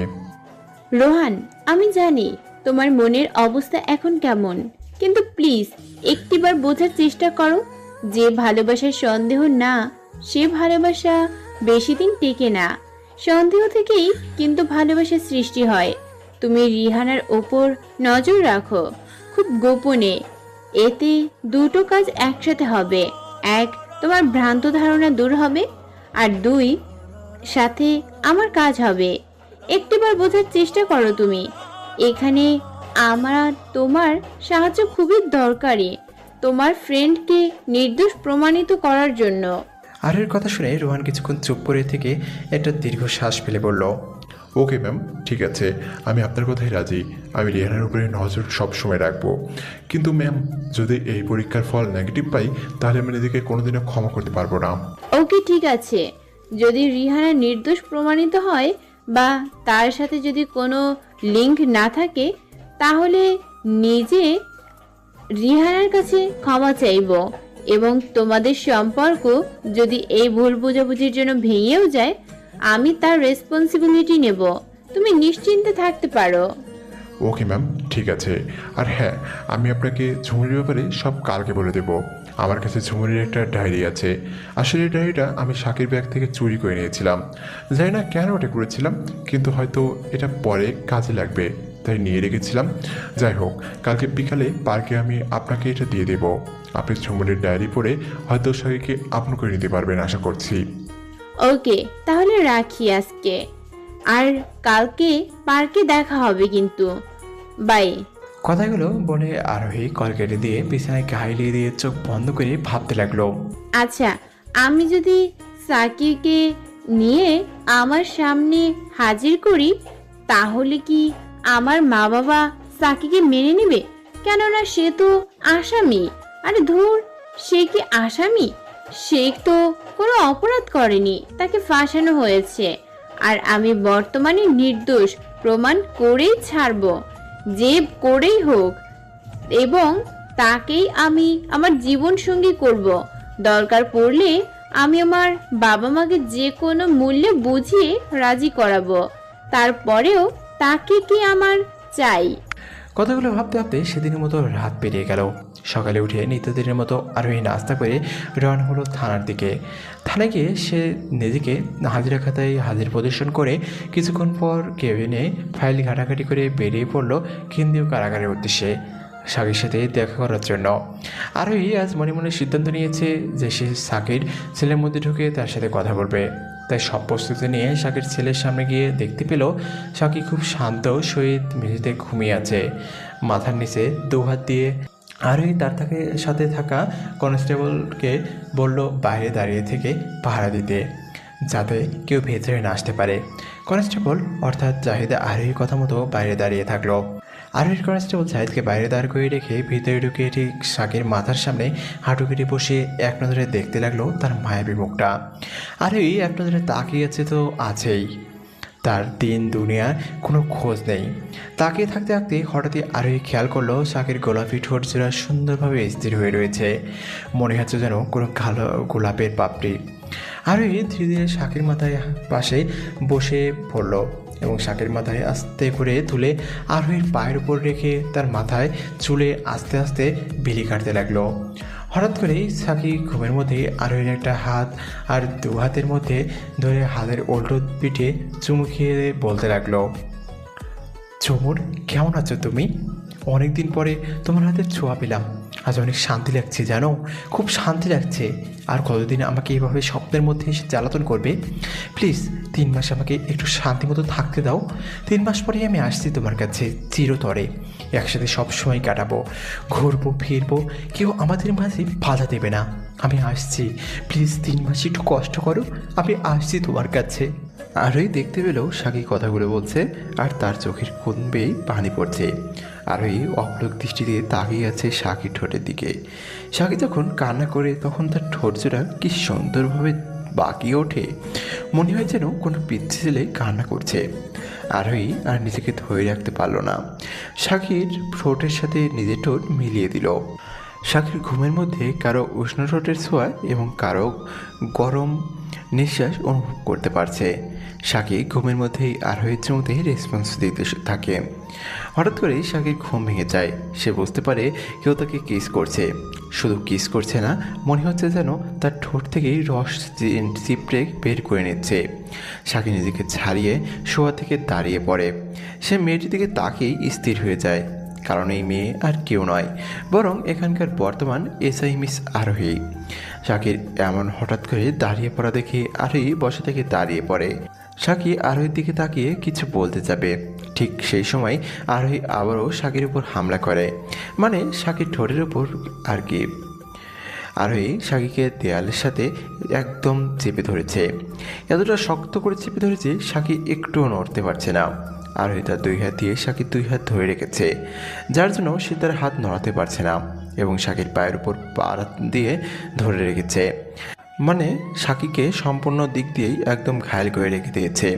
দীর্ঘ সময় পর আরোহী সাকিকে কিস করার পর ছেড়ে দিতেই সাকিব মেঝেতে লুটিয়ে পড়ল। আরোহী একটা ভয় পেয়ে গেল এটা দেখে।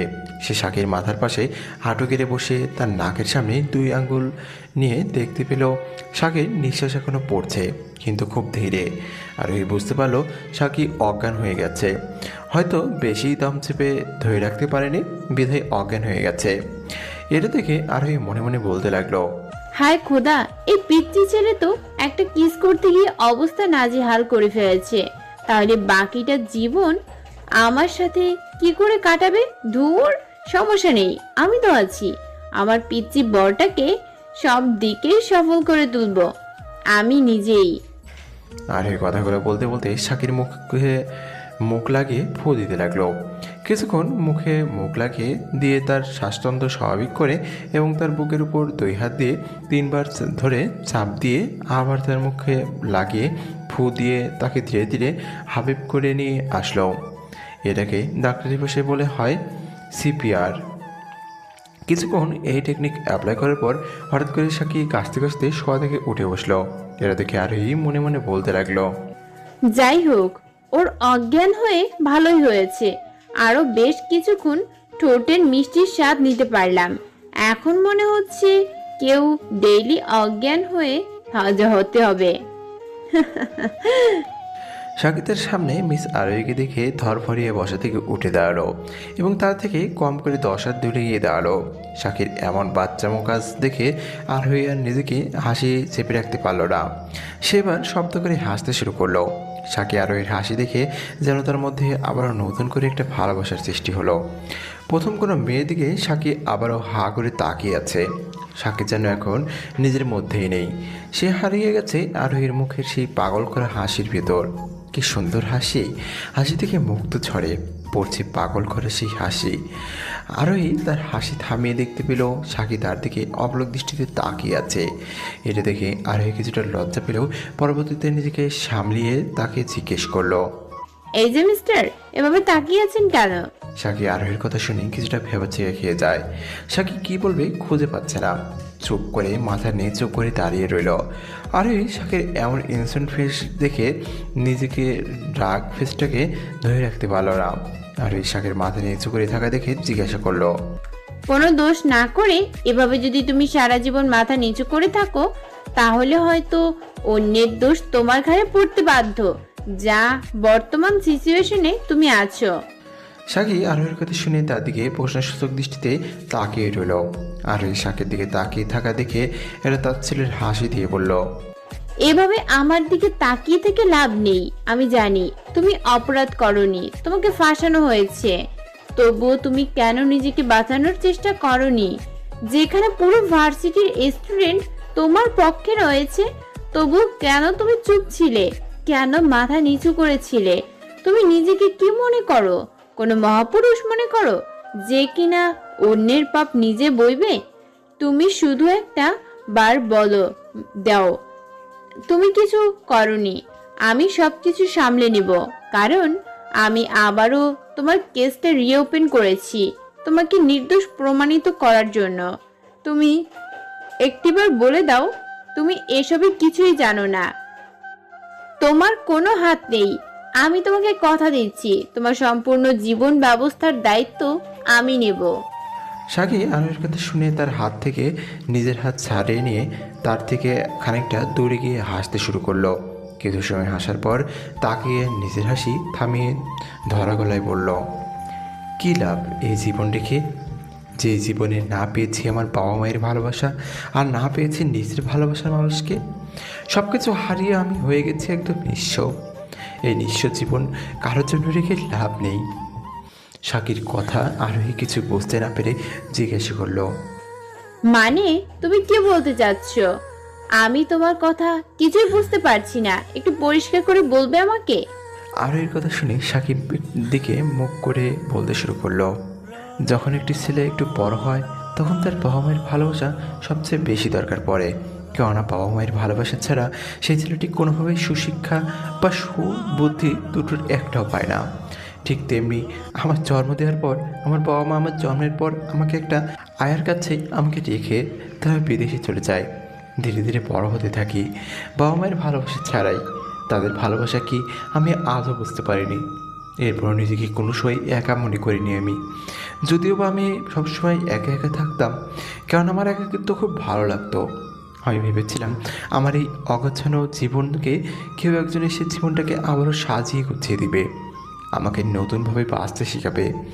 আমি তারই অপেক্ষায় ছিলাম, কিন্তু কে জানতো সেই ব্যক্তি খুব তাড়াতাড়ি চলে আসবে, আবার হারিয়েও যাবে এক অচেনা ঠিকানায়। মানে কে ছিল সেই ব্যক্তি? বন্ধু রোহান? আর এর কথায় সাকি একটা মুচকি হাসি দিয়ে আবার বলতে শুরু করলো, তাকে বন্ধুই ধরা যায়, কিন্তু সে রোহান ছিল না, সে ছিল ঝুমুর। আর সাথে আমার প্রথম দেখা হয়েছিল একটি পার্কে, যেমন দেখা হয়ে থাকে দুজন বন্ধুর মধ্যে। হঠাৎ করেই তার সাথে আমার দেখা হয়েছিল। ঝুমুর ছিল আমার বেস্ট ফ্রেন্ডের কাজিন, যার সুবিধার জন্য আমার বেস্ট ফ্রেন্ড রোহান তার সাথে সাক্ষাৎ করিয়ে দিয়েছিল। তারপর থেকেই দুজনে ভালো ফ্রেন্ড হয়ে যায়। ফ্রেন্ডশিপ ছিল ঠিকই, কিন্তু ধীরে ধীরে ভালোবাসায় রূপ নিয়েছিল। আমি সবসময় নিজেকেই সামনে রাখতাম, কারণ আমি চাইনি এই ভালোবাসা নামক বস্তুটার জন্য আমাদের ভালো বন্ধুত্বটা নষ্ট হয়ে যাক। আমি সবসময় আমার সীমার মধ্যে থাকতাম, কোনো সময় আমার সীমা অতিক্রম করার চেষ্টা করিনি। যদি সে আমার উপর রাগ করতো, আমাদের বন্ধুত্ব নষ্ট করে দেয়, তাহলে আমার কী হবে? আমি কার সাথে সময় কাটাবো? কার সাথে আমি আমার জীবনের সব কথা শেয়ার করব? এইসব কথা চিন্তা করে সব সময় নিজেকে সংযত রাখতাম। কিন্তু কে জানতো যে ঝুমুর আমাকে পছন্দ করতো? আমি ঝুমুরের কাছ থেকে নিজেকে সরানোর জন্য তার থেকে টানা 3 দিন যোগাযোগ করিনি। 3 দিন পর আমি যখন ভার্সিটিতে যাই, ঠিক সে সময় কোথা থেকে যেন ঝুমুর আমার সামনে এসেই কোনো কথা ছাড়াই আমার মুখে ঠাস ঠাস করে জল লাগিয়ে দেয়। সেই কথাগুলো ছিল কিছুটা এমনটা, এতদিন কই ছিলি? এতবার তোকে ফোন দিয়েছি, তোর ফোন বন্ধ ছিল কেন? সরি, আসলে আমি 3 দিনের জন্য শহর থেকে বাইরে গিয়েছিলাম। আমার এক বন্ধু অ্যাক্সিডেন্ট করেছিল, তাকে দেখতে গিয়েছিলাম। আর পথে আমার ফোনটা হারিয়ে গিয়েছিল, তাই আর তোমাকে ফোন দিতে পারিনি। আর তাছাড়া তোমার ফোন নাম্বারও আমার মুখস্থ ছিল না যে ওইখানে গিয়ে তোমাকে কল করব। গালে হাত দিয়ে টলতে টলতে কথাগুলো বলল সাকি। তোকে আমি কতবার বলেছি তুই যেখানে যাবি যাওয়ার আগে আমাকে একবার কল করে জানিয়ে যাবি? বারবার কেন ভুলে যাস তুই? তুই জানিস না আমার খুব টেনশন হয় তোকে নিয়ে। কেন, আমাকে নিয়ে তো চিন্তা করার কি আছে? আমি তো আর মরে যাচ্ছি না, তাই না? শাকের কথা শেষ হওয়ার সঙ্গে সঙ্গে তার গালে আবার একটা জ্বর পড়ে গেল। এবারে জ্বরটা একটু বেশি জোরে ছিল, যার জন্য শাকের ঠোঁট কেটে রক্ত বেরিয়ে যায়। ঝুমুর শাকের কলার ধরে তার মুখের সামনে মুখে নিয়ে বলল, কেন তুই বুঝিস না? কেন আমি তোর সাথে এমন করি? কেন বারবার তোর উপর অধিকার খাটাই? নাকি তুই বুঝেও না বুঝার ভান করিস? আজ তোকে বুঝিয়ে দিচ্ছি আমি তোর সাথে আমি কেন এমন করি। ঝুমুর কথাটি বলে শাকের কলার শক্ত করে ধরে পা উঁচু করে তার ঠোঁটের সাথে ঠোঁট ডুবিয়ে দিল। শাকে যেন ঝুমুরির কাণ্ড দেখে আকাশ থেকে পড়ল, তার যেন চোখ বেরিয়ে আসার উপক্রম। কিন্তু কোনো এক অজানা আবেগে ধীরে ধীরে তার চোখ বন্ধ করে ঝুমুরের ঠোঁটের স্পর্শ উপভোগ করতে লাগলো। কিছু সময় পর ঝুমুর শাকের ঠোঁট ছেড়ে দিয়ে মাথা নিচু করে বলল, আশা করি তুই তোর উত্তরটা পেয়ে গেছিস। লজ্জামাখা মুখে কথাটি বলল ঝুমুর। কথাটি বলে ঝুমুর শাকিকে শক্ত করে জড়িয়ে ধরে তার বুকে মুখ ডুবিয়ে দিল। শাকি একটা মুচকি হাসি দিয়ে ঝুমুরকে পরম যত্নে তার বুকের সাথে মিশিয়ে নেয়। এভাবেই শুরু হয়েছিল ঝুমুর এবং শাকির প্রেম কাহিনী। কিন্তু ভাগ্যের লিখন ছিল হয়তো অন্য কিছু, যার জন্য এই প্রেম কাহিনী 6 মাসের বেশি টিকল না। ঝুমুর হয়ে গেল শাকির অতীত। না, ঝুমুর থেকে ছেড়ে যায়নি, সে ছেড়ে গিয়েছে পৃথিবীটাকে। শাকি এইটুকু কথা বলে তার কিছু বলতে পারল না। সে বুপিয়ে কান্না করা শুরু করে দিল। আর এই ধীরে পায়ে শাকির পাশে গিয়ে বসে তার মাথায় হাত বলে দিতে লাগলো। শাকি কিছুক্ষণ কান্না করে আবারও বলতে লাগলো, জানেন ম্যাম, আমি যখন মন খারাপ করতাম বা কখনো কোনো বিষয় নিয়ে কষ্ট পেতাম বা কান্না করতাম, তখন ঝুমুর আপনার মতো আমার মাথায় হাত বুলিয়ে দিত আর আমি ধীরে ধীরে শান্ত হয়ে যেতাম। খুব মিস করছি তাকে। আর জন্মদিন ছিল, আমি চেয়েছিলাম তার জন্মদিনে আমরা দুজন একসাথে পালন করব। কিন্তু দেখুন, আজ সে চলে গেছে ও অন্ধকার জগতে। মেয়েটা খুব অভিমানী ছিল, একটু দুঃখ ফেলে অভিমান করে মুখ ফিরিয়ে রাখতো। দেখতে খুব সুন্দর লাগতো। আবার যখন আমি মুখ ফুলিয়ে বসে থাকতাম তখন আমার গাল টেনে আমাকে হাসানোর চেষ্টা করতো। কথাগুলো বলছে আর তার চোখ দিয়ে অঝোর ধারায় পানি পড়ছে। আর এই শাকির কান্না দেখে আর নিজেকে ধরে রাখতে পারলো না, তাকে নিজের বুকের সাথে মিশিয়ে দিল। শাকিও ভালো লাগার মধ্যে বিরাজ করতে লাগলো, তাই সেও কিছু না বলেই তার বুকে মাথা দিয়ে রাখলো, যদি একটু সাময়িক সুখ পাওয়া যায় এই আশায়। আর ওই শাকের মাথায় হাত বুলিয়ে দিতে দিতে বলল, প্লিজ সাকি, তুমি এভাবে ভেঙে পড়ো না। যে যাওয়ার সে চলে যাবে। হয়তো ঝুমুর তোমার ভাগ্যে ছিল না, যার জন্য উপরওয়ালা তাকে তোমার কাছ থেকে নিয়ে গেছে। তবে তার জন্য দোয়া করো যেন সে জান্নাতে থাকতে পারে। আর এই কিছু সময় চুপ করে থেকে আবার বলল, তারপর কি হয়েছে তোমার সাথে? শাকি আরোহীর কথা শুনে তার বুক থেকে মাথা তুলে নিজের চোখ মুছে একটা দীর্ঘশ্বাস ফেলে আবার বলতে শুরু করলো। ঝুমুরের চলে যাওয়াতে আমি ধীরে ধীরে অনেক ভেঙে পড়ি, কিন্তু সে সময় আমার বেস্ট ফ্রেন্ড রোহান আমার পাশে থেকে আমাকে সঙ্গ দেয়, যার জন্য আমি ডিপ্রেশন কাটিয়ে উঠতে পারি। কিন্তু আমি আগের মধ্যেও তেমন আর কথা বলি না, সবসময় চুপচাপ হয়ে থাকি। এভাবেই কেটে যায় 2 মাস। 2 মাস পর আমি কোনোভাবে জানতে পারি আমার বাবা মা বিদেশ থেকে দেশে আসবে। আমি অনেক খুশি হয়েছিলাম সেদিন, জানেন, অনেক খুশি হয়েছিলাম। আমি আমার বাবা মাকে দেখবো, এই খুশিতে আত্মরা হয়েছিলাম।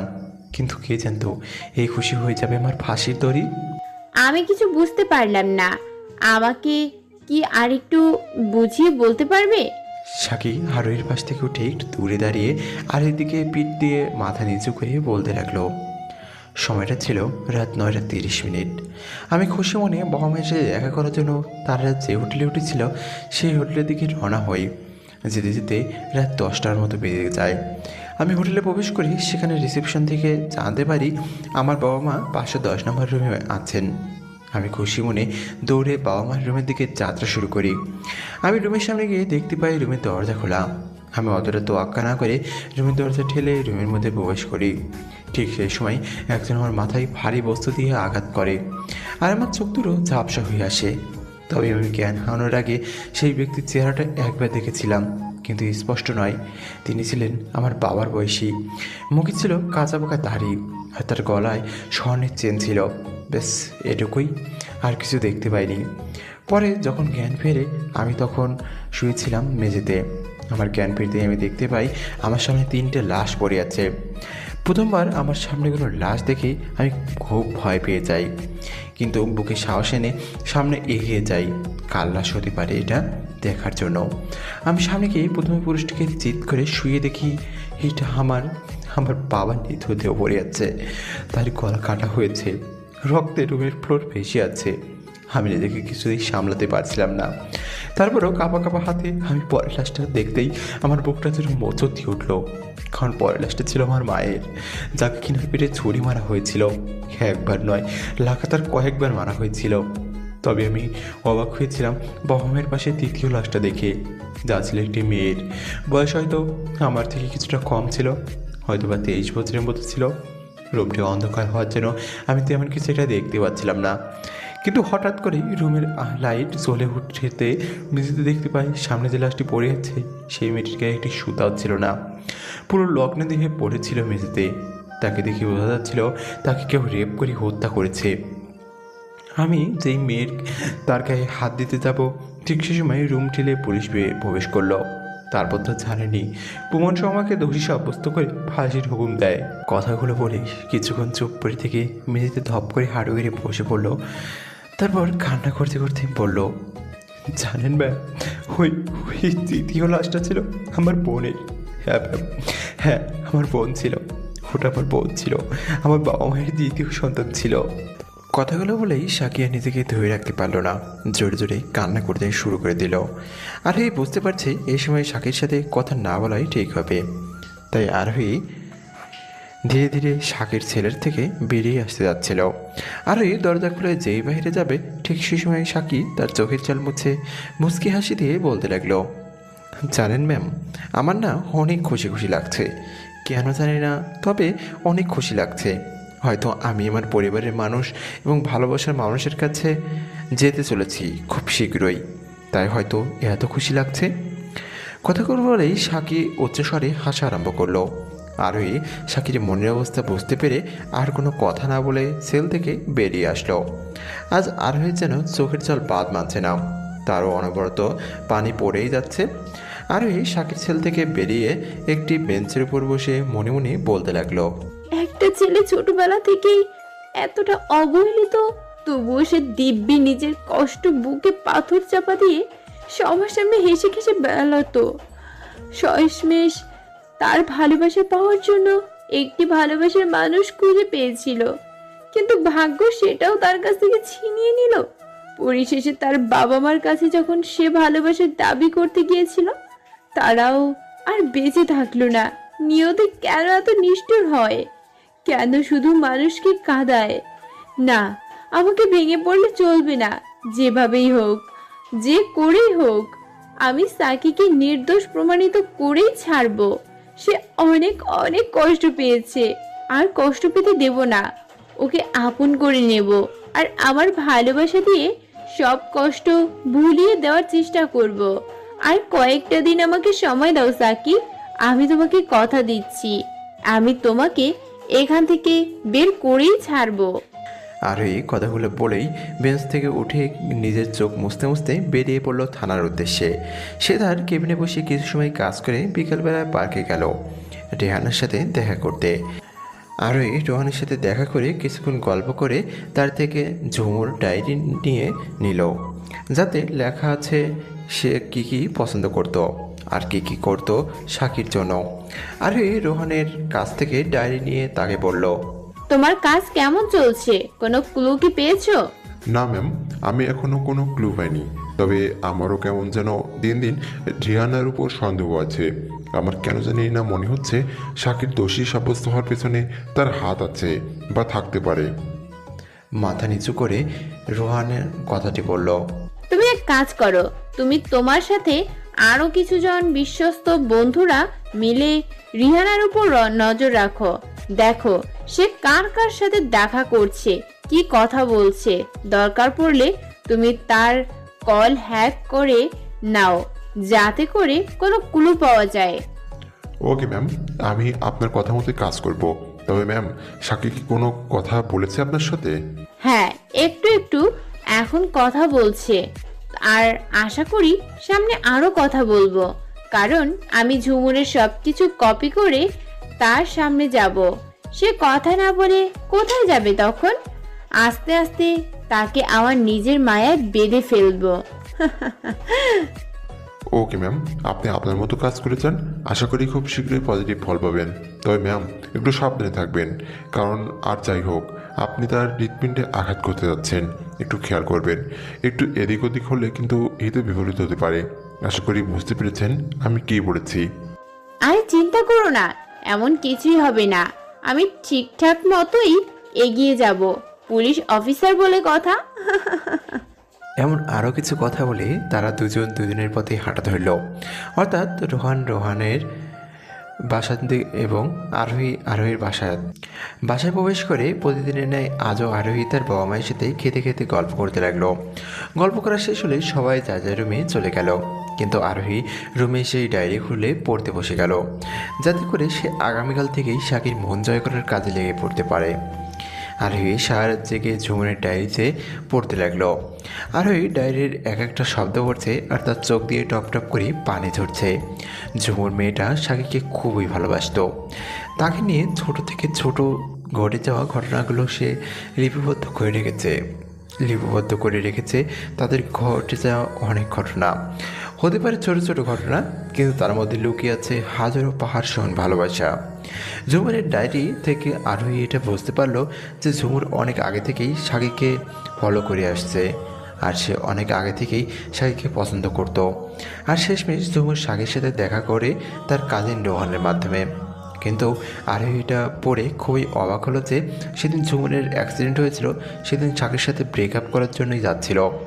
সে সেখানে গিয়ে দেখতে পায় শাকি অন্য একটা মেয়ের সাথে খুব ক্লোজলিভাবে বসে হেসে হেসে কথা বলছে।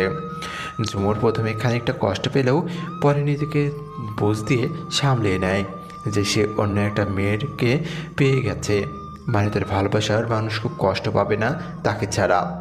এরকমটা ভাবার কারণ ছিল মানে সেই দিনের 7 দিন আগে 7 দিন ধরে ঝুমুর সাকিকে অবহেলা করছিল।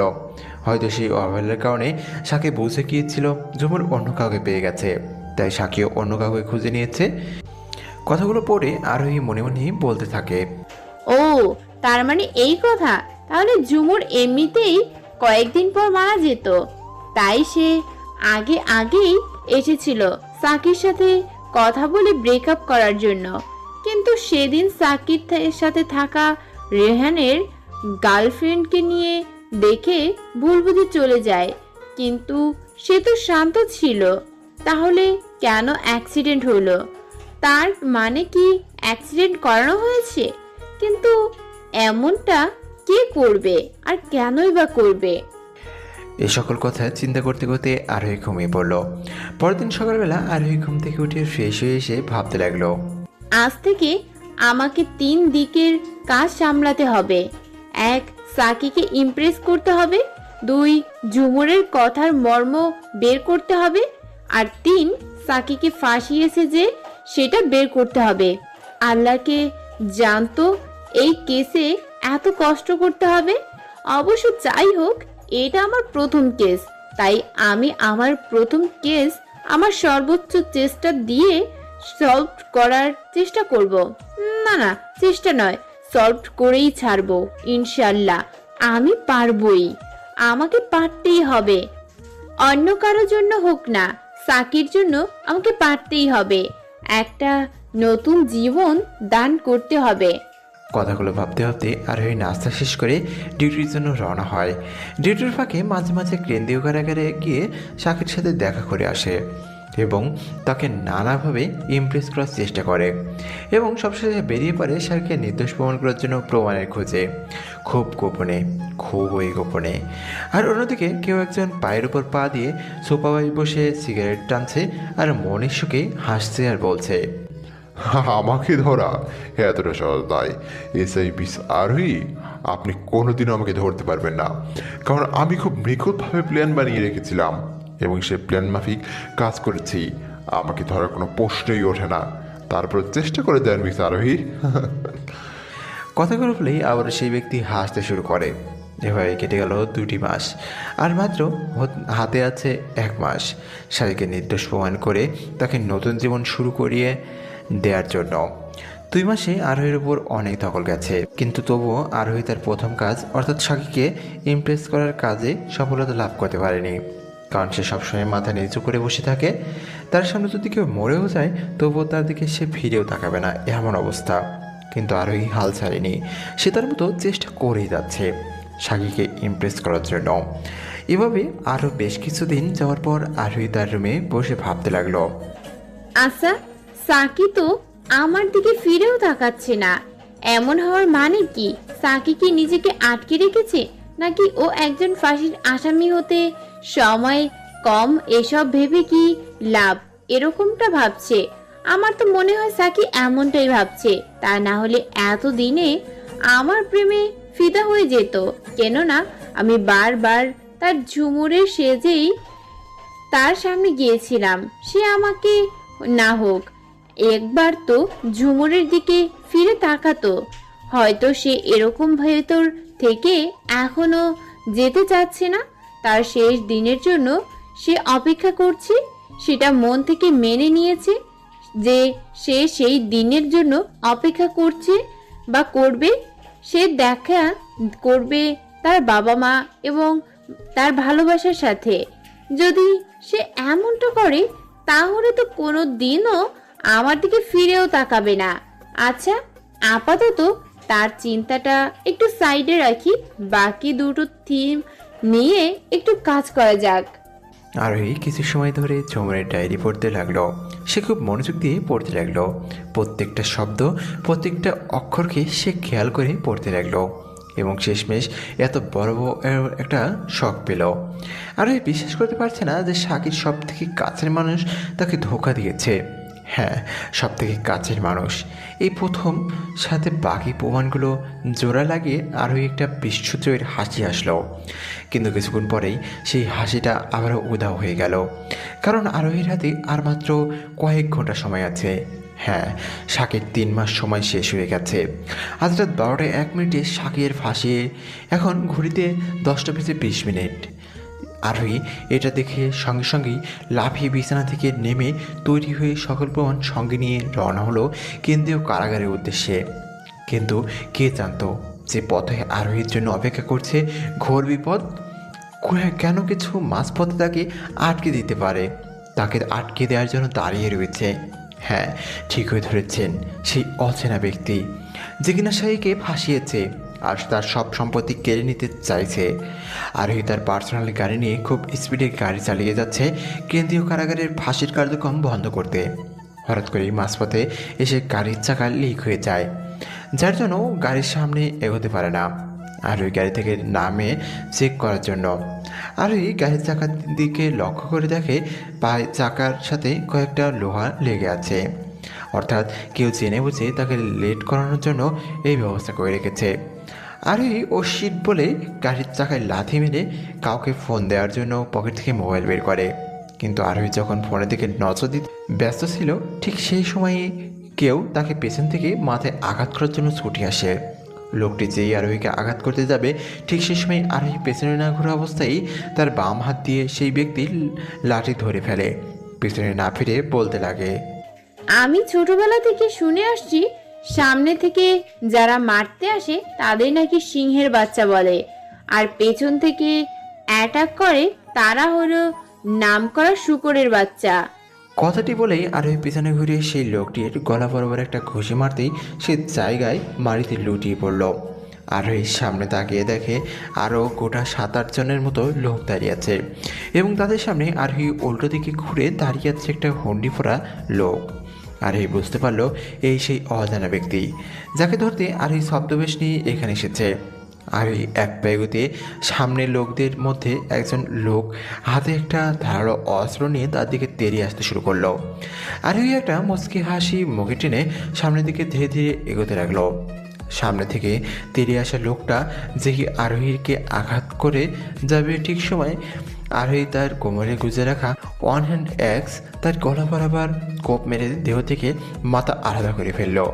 আরোহী পড়ে থাকা লাশের দিকে এক নজরে তাকিয়ে হাতে থাকা কুড়ালটার রক্ত তার পরনের জামার সাথে হালকা করে একটু মুছে আবারও সামনের দিকে এগোতে শুরু করলো।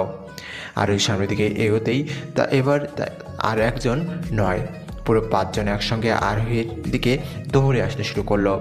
তা দেখে আরোহীর মুখের হাসি একটু প্রসারিত করে হাতে রাখা তার ফেভারিট কুড়ালটা শক্ত করে চেপে ধরে ওদের দিকে দৌড়ে দিতে শুরু করলো। সামনের লোক আরোহীর দিকে দৌড়ে আসতে আসতে ভাগ হয়ে গেল, 2 জন ডানে 2 জন বামে এবং একজন পেছনে।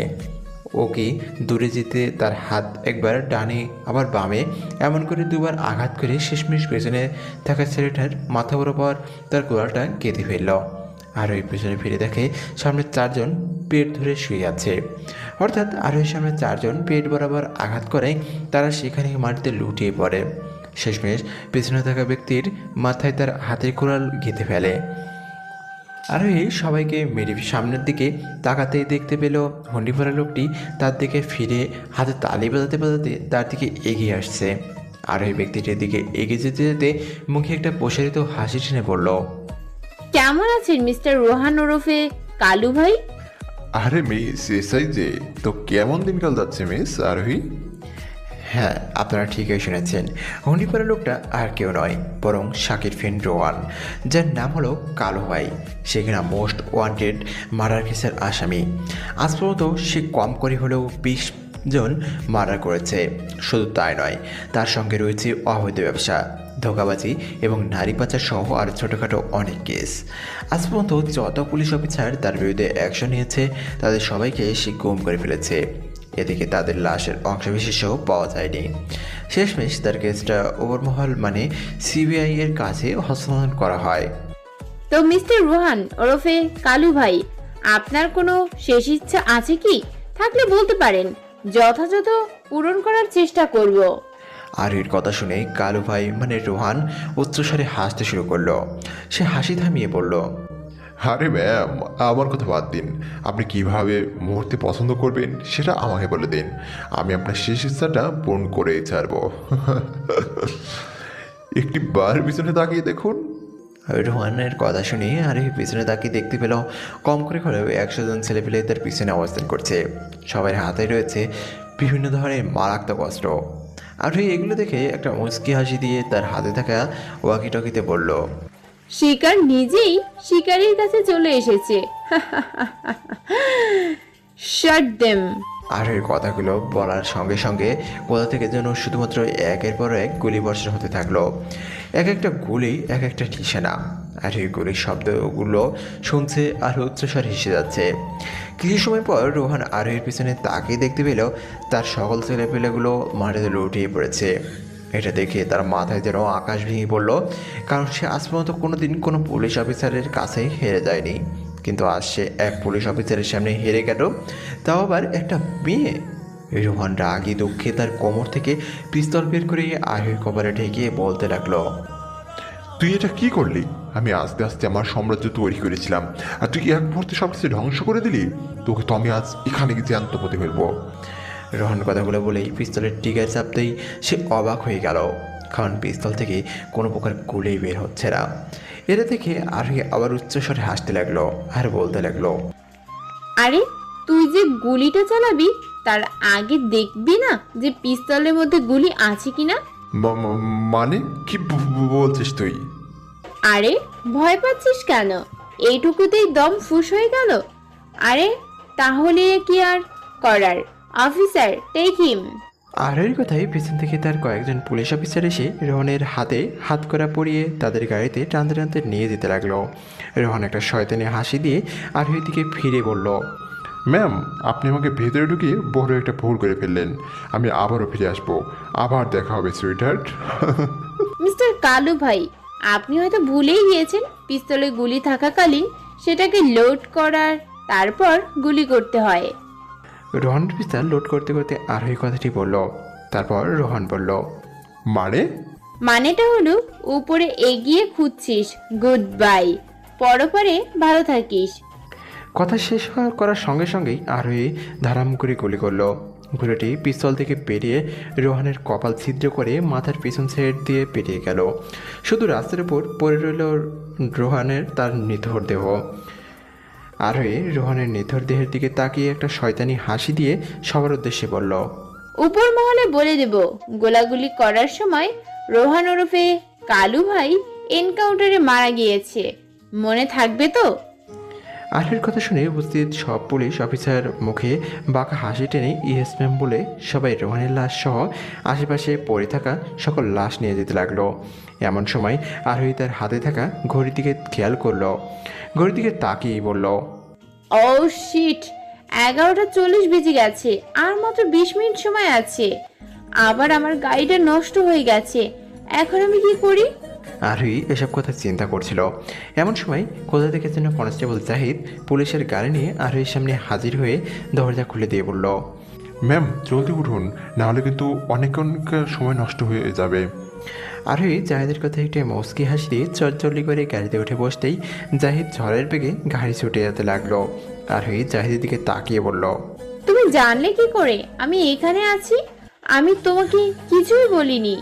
ম্যাম, আমিও পুলিশ, আপনিও পুলিশ, আপনার মুখে এমন কথা মানায় না। আপনি যেমন তেমন পুলিশ নন, আপনি সিবিআইয়ের সিনিয়র ইন্সপেক্টর মিস আরোহী জান্নাত মিম, যে কিনা তুড়ি মেরে সব কেস সলভ করে ফেলে, আর তার মুখে এই কথা মানায় না ম্যাম। ও বাবা, তার মানে তুমি সব জানতে পেরে গেছো? হ্যাঁ ম্যাম, আমি আপনাকে সেদিন থেকে সন্দেহ করতে শুরু করি। সেদিন আপনি এবং এসপি স্যার দুজন কফি শপে বসে বসে কথা বলছিলেন, কারণ আমাদের এসপি স্যার কোনোদিনও এমন করেননি। তাই আপনাকে সেদিন থেকে সন্দেহ করে আপনার সম্পর্কে জানতে শুরু করি, আর শেষমেশ আমি এখানে। আর আমি এটাও জানতে পারি যে রোহান অর্থাৎ শাকির ফ্রেন্ড যে তাকে সম্পূর্ণভাবে ফাঁসিয়েছে, এবং তার সম্পূর্ণ প্রমাণ আমার কাছে আছে। এবং আপনি রোহান ওরফে কালু ভাইয়ের কেস তদন্ত করতেই এখানে এসেছিলেন ছদ্মবেশে, আর আপনি ছদ্মবেশ নিয়ে এসেছিলেন এখানকার এসআই হিসাবে। মানতে হবে, তোমাকে দেখে যতটা বোকা বোকা লাগে তুমি ঠিক ততটাই চালাক। তো আর কি জানো আমার সম্পর্কে? আর এই কথা শুনে কনস্টেবল জাহিদ একটা মুচকি হাসি দিয়ে আবার বলতে শুরু করলো, ম্যাম, আমি এটাও জানতে পেরেছি যে রোহান অর্থাৎ কালো ভাই কেন তার বাবা মাকে মেরে ফেলেছে। এবং তাদেরকে ফাঁসিয়েছে। কারণ শাকির বাবা মা রোহান মানে কালু ভাইয়ের সম্পর্কে সব ডিটেলস তারা বিদেশ থেকে থাকাকালীন জোগাড় করেছিল এবং সেসব এখানে এসে সবার সামনে ফ্ল্যাশ করে দিতে চেয়েছিল। আর কোনোভাবে কালু ভাই এই খবর পেয়ে যায় এবং শাকি সেই হোটেলে আসার আগেই তাদেরকে মেরে ফেলে। কিন্তু কালু ভাই শাকির বাবা মাকে মারতে এসেছিল, কিন্তু শাকির বোনকে দেখে নিজের জানোয়ারটাকে আর থামিয়ে রাখতে পারেনি। তাই সে শাকির বোনকেও রেপ করে মেরে ফেলেছে। আর সে এটাও প্রমাণ করে দিয়েছে যে সে নয়, বরং শাকি তার বাবা মা এবং বোনকে মেরে ফেলেছে, যার জন্য শাকি এখন ফাঁসির কাঠগড়ার সামনে। বাবা, তুমি তো দেখছি সবকিছু মুখস্থ করে গিলে ফেলছো আমার সম্পর্কে। যাই হোক, এবার আরো জোরে গাড়ি চালাতে থাকো। হাতে আর মাত্র 5 মিনিট সময় আছে, আমাদের ফাঁসি থামাতে হবে, না হলে আমি চিরদিনের জন্য আমার প্রথম ভালোবাসা সাকিকে হারিয়ে ফেলবো। আরোহীর কথা শোনার সঙ্গে সঙ্গেই কনস্টেবল জাহিদ জোরে গাড়ি ব্রেক কষল এবং খানিকটা উচ্চস্বরে বলল, মানে কি বলছেন? আপনি শাকিকে ভালোবাসেন? আরোহী উত্তর কিছু বলতে যাবে, ঠিক তখনই তার বাহিরে চোখ পড়তে সে দেখতে পেল তারা কেন্দ্রীয় কারাগারের সামনে পৌঁছে গেছে। তাই আরোহী কোনো উত্তর না দিয়ে গাড়ি থেকে নেমে প্রয়োজনীয় কাগজপত্র হাতে নিয়ে দৌড়াতে শুরু করলো কারাগারের ভেতর। এর দিকে কনস্টেবল জাহিদ ও আরোহীর পেছনে পেছনে দৌড়াতে শুরু করলো। ওইদিকে শাকির ফাঁসির আগে যেসব কার্যক্রম থাকে সব কিছু শেষ করে তাকে ফাঁসির মঞ্চে আনা হয়েছে। শাকি এখন দাঁড়িয়ে আছে ফাঁসির মঞ্চে, ফাঁসির দড়ির সামনে। এমন সময় শাকির সামনে থাকা জেলার তাকে জিজ্ঞেস করলো, মিস্টার শাকি, আপনি আপনার অপরাধের জন্য ফাঁসির সাজা পেতে যাচ্ছেন। আপনার শেষ ইচ্ছাটা বলুন, আমরা আপনার শেষ ইচ্ছা পূরণ করার চেষ্টা করব। শাকির জেলারের কথায় একটা মুচকি হাসি দিয়ে শান্ত গলায় বলল, আপনারা আমাকে যত তাড়াতাড়ি পারেন ফাঁসি দড়িতে ঝুলিয়ে দিন। আমি আর এই পৃথিবীতে আরও দেখতে চাই না। এই নিষ্ঠুর পৃথিবী আমাকে ছোটবেলা থেকেই অনেক কষ্ট দিয়ে আসছে, আর ভবিষ্যতে হয়তো কষ্ট দিয়ে যাবে। আমি আমার পরিবার এবং ভালোবাসার মানুষের কাছে অতি তাড়াতাড়ি যেতে চাই। ধরে নিন এটাই আমার শেষ ইচ্ছা। এই বলে শাকি তার অশ্রু ভরা চোখ বন্ধ করে নিল। চোখ বন্ধ করতেই চোখের কোণ বেয়ে অশ্রু গড়িয়ে পড়ল। ঘড়ির কাঁটায় সময় এখন ঠিক 12টা, হাতে সময় আছে আর 1 মিনিট। আরোহী এবং জাহিদ পাগলের মতো দৌড়াচ্ছে এবং দৌড়াচ্ছে। তারা কি শেষমেশ শাকির ফাঁসি থামাতে পারবে? জেলার ইশারা করতেই শাকির মুখ কালো কাপড় দিয়ে ঢেকে ফেলল এবং তার গলায় ফাঁসির রশি পরিয়ে দিল। জেলার তার বাম হাতের ঘড়িতে চোখ রেখে ডান হাতে একটা সাদা রুমাল নিয়ে উঁচু করে ধরে সময় গুনতে লাগলেন। 10, 9, 8। এদিকে আরোহী এবং জাহিদ এখনও দৌড়াচ্ছে আর দৌড়াচ্ছেই। আরোহীর মুখে স্পষ্ট ভয়ের ছাপ দেখা যাচ্ছে, কারণ তার হাতে একটুও সময় নেই। যা করতে হবে খুব তাড়াতাড়ি করতে হবে। এই প্রথম যেন আরোহীর দম বন্ধ হয়ে আসছে, নিঃশ্বাস নিতে কষ্ট হচ্ছে। তার পা দুটো যেন বারবার থেমে যেতে চাইছে, কিন্তু তবুও আরোহী ছুটে চলছে তার ভালোবাসাকে বাঁচাতে। শেষ রক্ষা কি হবে? আরোহী কি বাঁচাতে পারবে শাকিকে?